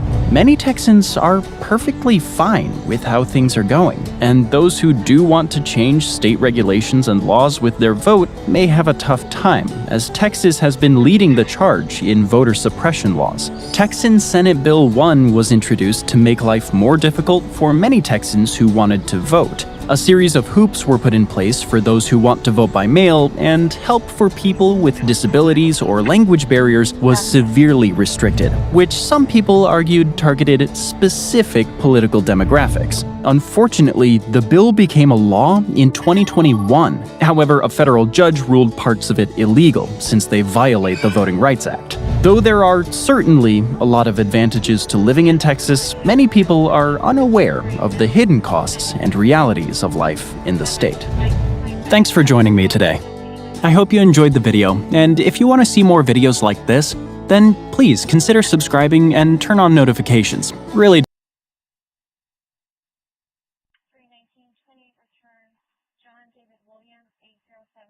Expiration January 2026, -29, insurance is unconfirmed.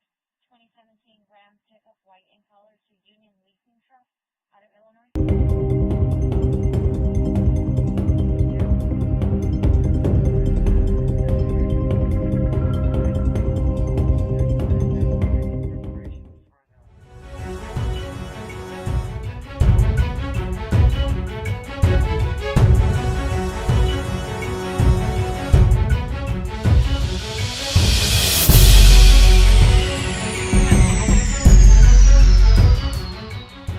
So what we're presenting this year is a follow-on from something we presented last year.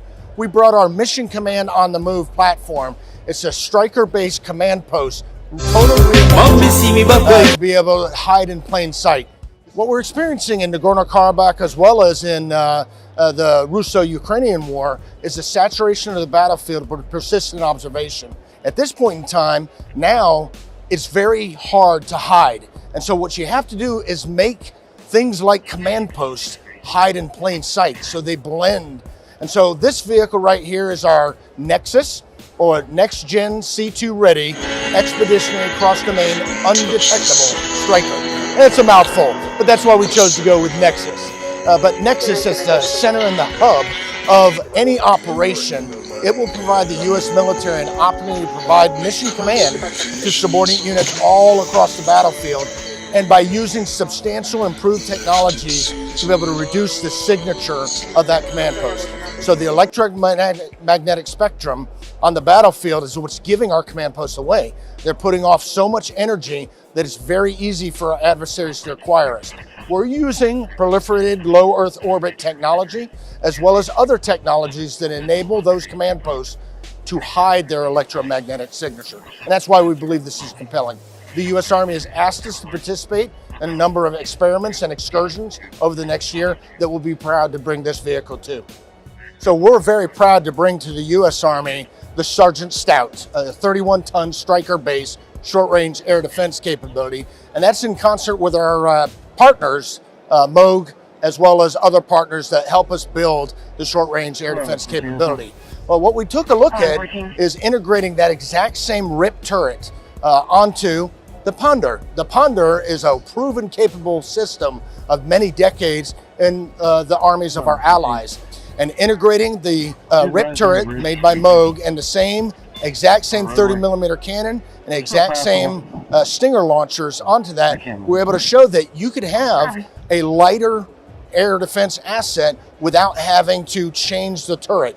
Think commonality for the soldier between the heavy weapon system of the Stout that goes in our large, heavy BCTs, Armored Brigade Combat Teams in the U.S. Army, but also something that would work very well in the light infantry divisions. This vehicle also has integrated robotic control on it. And so we demonstrated in previous AUSAs, as well as several excursions with the U.S. Army, the T-Rex SHORAD, so tracked robot 10-ton with a short-range air defense turret. The power of that capability, where you don't have to add additional manpower, but you can put a robot with short-range air defense at distances several terrain features forward of the U.S. Army's manned vehicles, is very compelling. Well, on this vehicle, we've demonstrated an ability to be able to integrate that robotic control from a lighter platform. We're looking to see where it takes off, and we're very interested in seeing how we can continue to improve our nation's defense against air threats. GDLS is proud to be the only company in the United States Army market that is a program of record owner with the SMET. The Squad Multi-Purpose Equipment Transport is fielded with over 650 systems across the U.S. Army. But the U.S. Army continues to learn and grow and advance their capabilities, and unmanned systems are a very part of the future ground fight. And so what we've brought here today is the MUD-XM. It's our next generation to the SMET.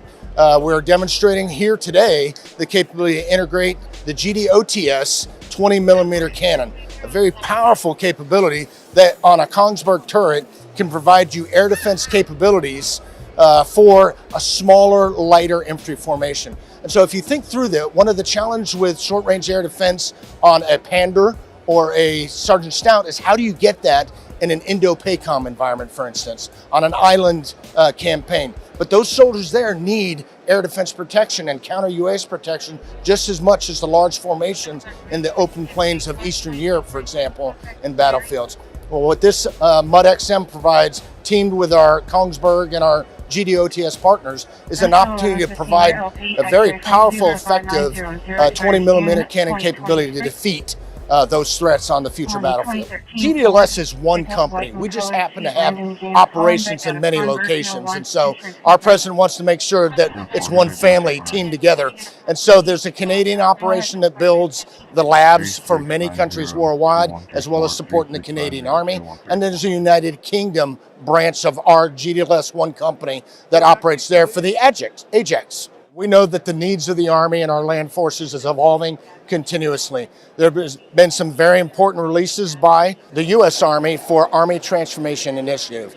And this show provides us an opportunity to showcase where we are innovating and keeping at pace or ahead of the Army to meet their needs.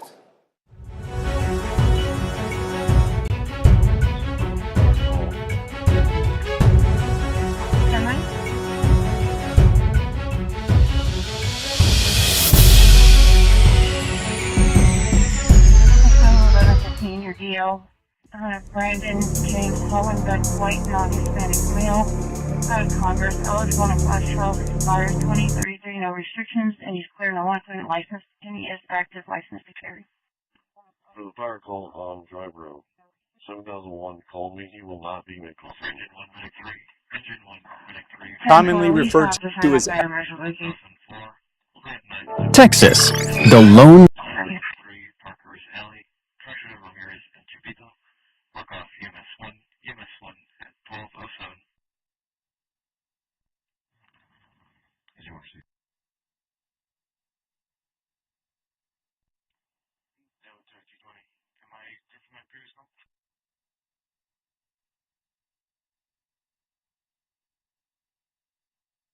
Number 145 trespass at Lively Beach Resort, 138 Zahn Road. Family room number M as in Mary 211.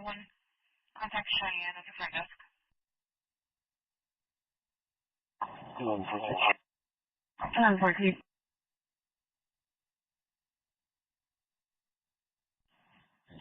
Yeah, 14. This is Road and Bridge Office. Hello, right, sir. Okay. We're back in service.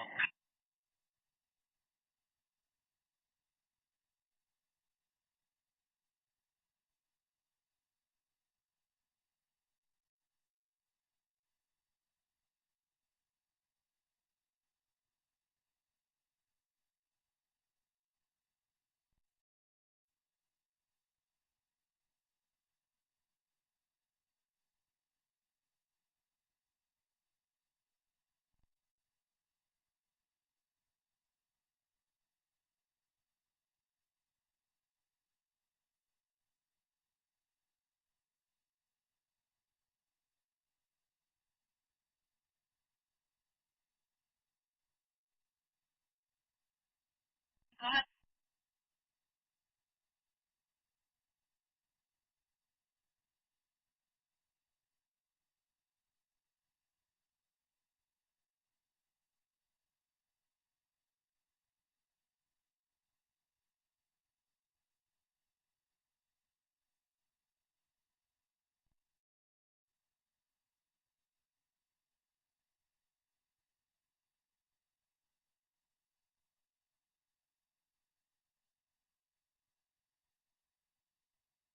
That's on the firearm. Looks like they called on him last night. Called already cross-referenced.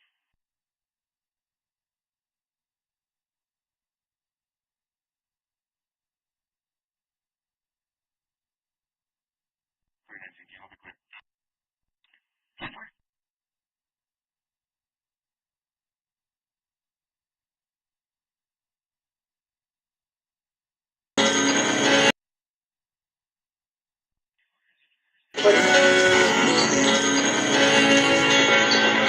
Touch the sound of silence. Am I going to the same store and signal Friday? I'll be that Because a vision so left its scenes while I was sleeping.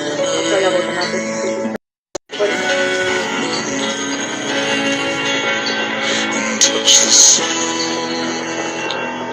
of silence. Am I going to the same store and signal Friday? I'll be that Because a vision so left its scenes while I was sleeping.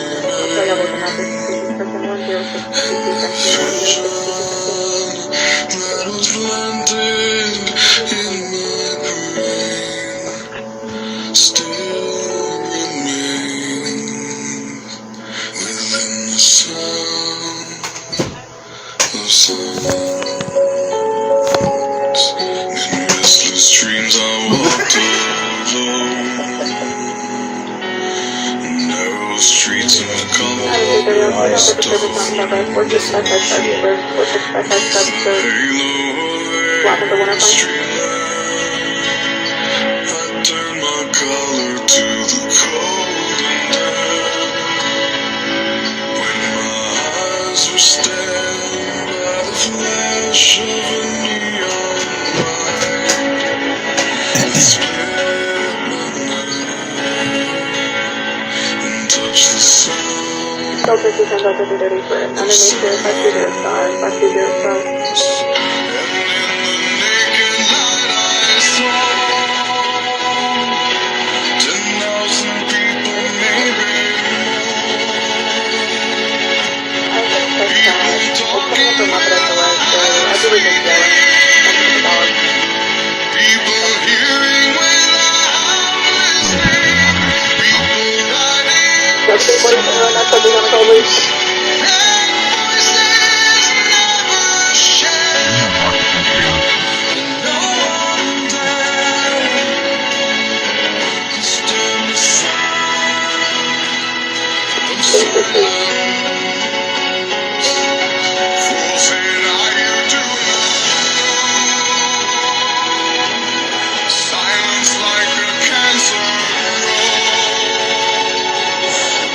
Hear my words and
Sent out 50 times. Check the history for that phone number.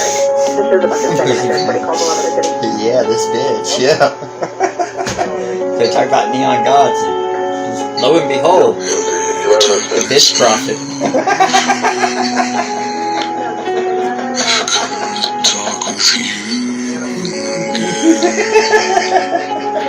Because a vision softly creeping left its seeds while I was sleeping, and the vision that was planted in my brain still remains within the sound of silence. In restless dreams I walked alone, narrow streets of cobblestone, beneath the halo of a street lamp. Somebody may be listening with the microphone too.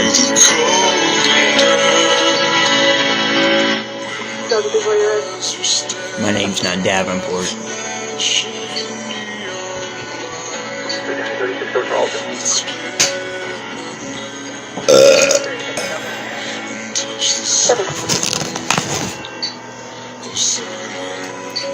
My code name is the ghost with the most intel.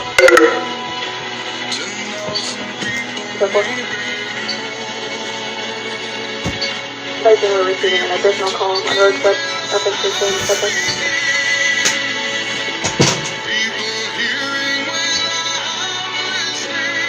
Bringing things on the kind of killing.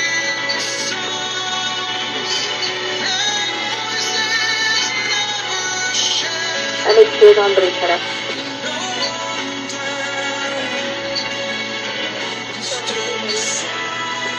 Okay, 336.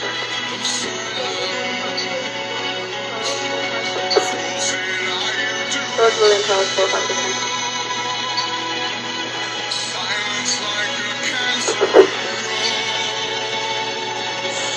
Delta 240. 65.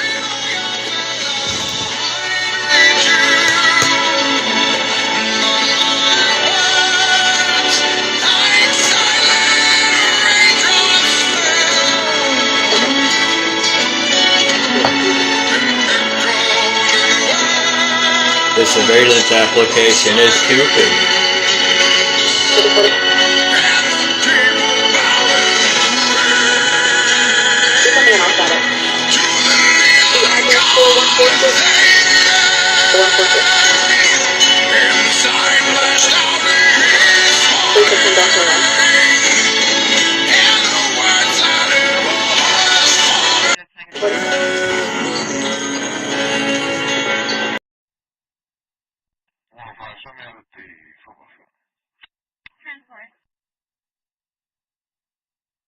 Highway 77 northbound, pulling into the Lone Star. X-ray King Lincoln 2287. Repeating, X-ray King Lincoln 2287.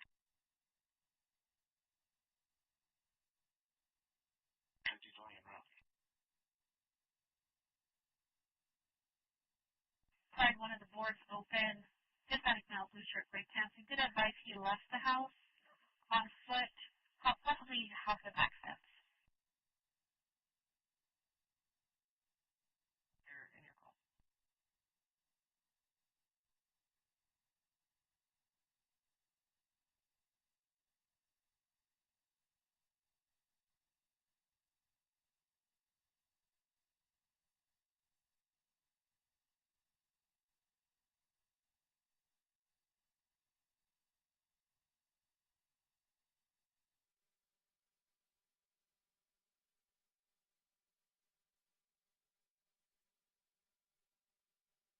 Gregory. Gregory must pick up 205 2nd Street. This is Lockhart PD, Lockhart Fire Station 1. Lockhart PD, Lockhart Fire Station 1. Point of a collision, be at 200 block of Taylor. They're reporting this at Ward and Cedar Chavez, though. The single vehicle accident, airbag deployment. Female is conscious and breathing, complaining of back pain, about 12-18.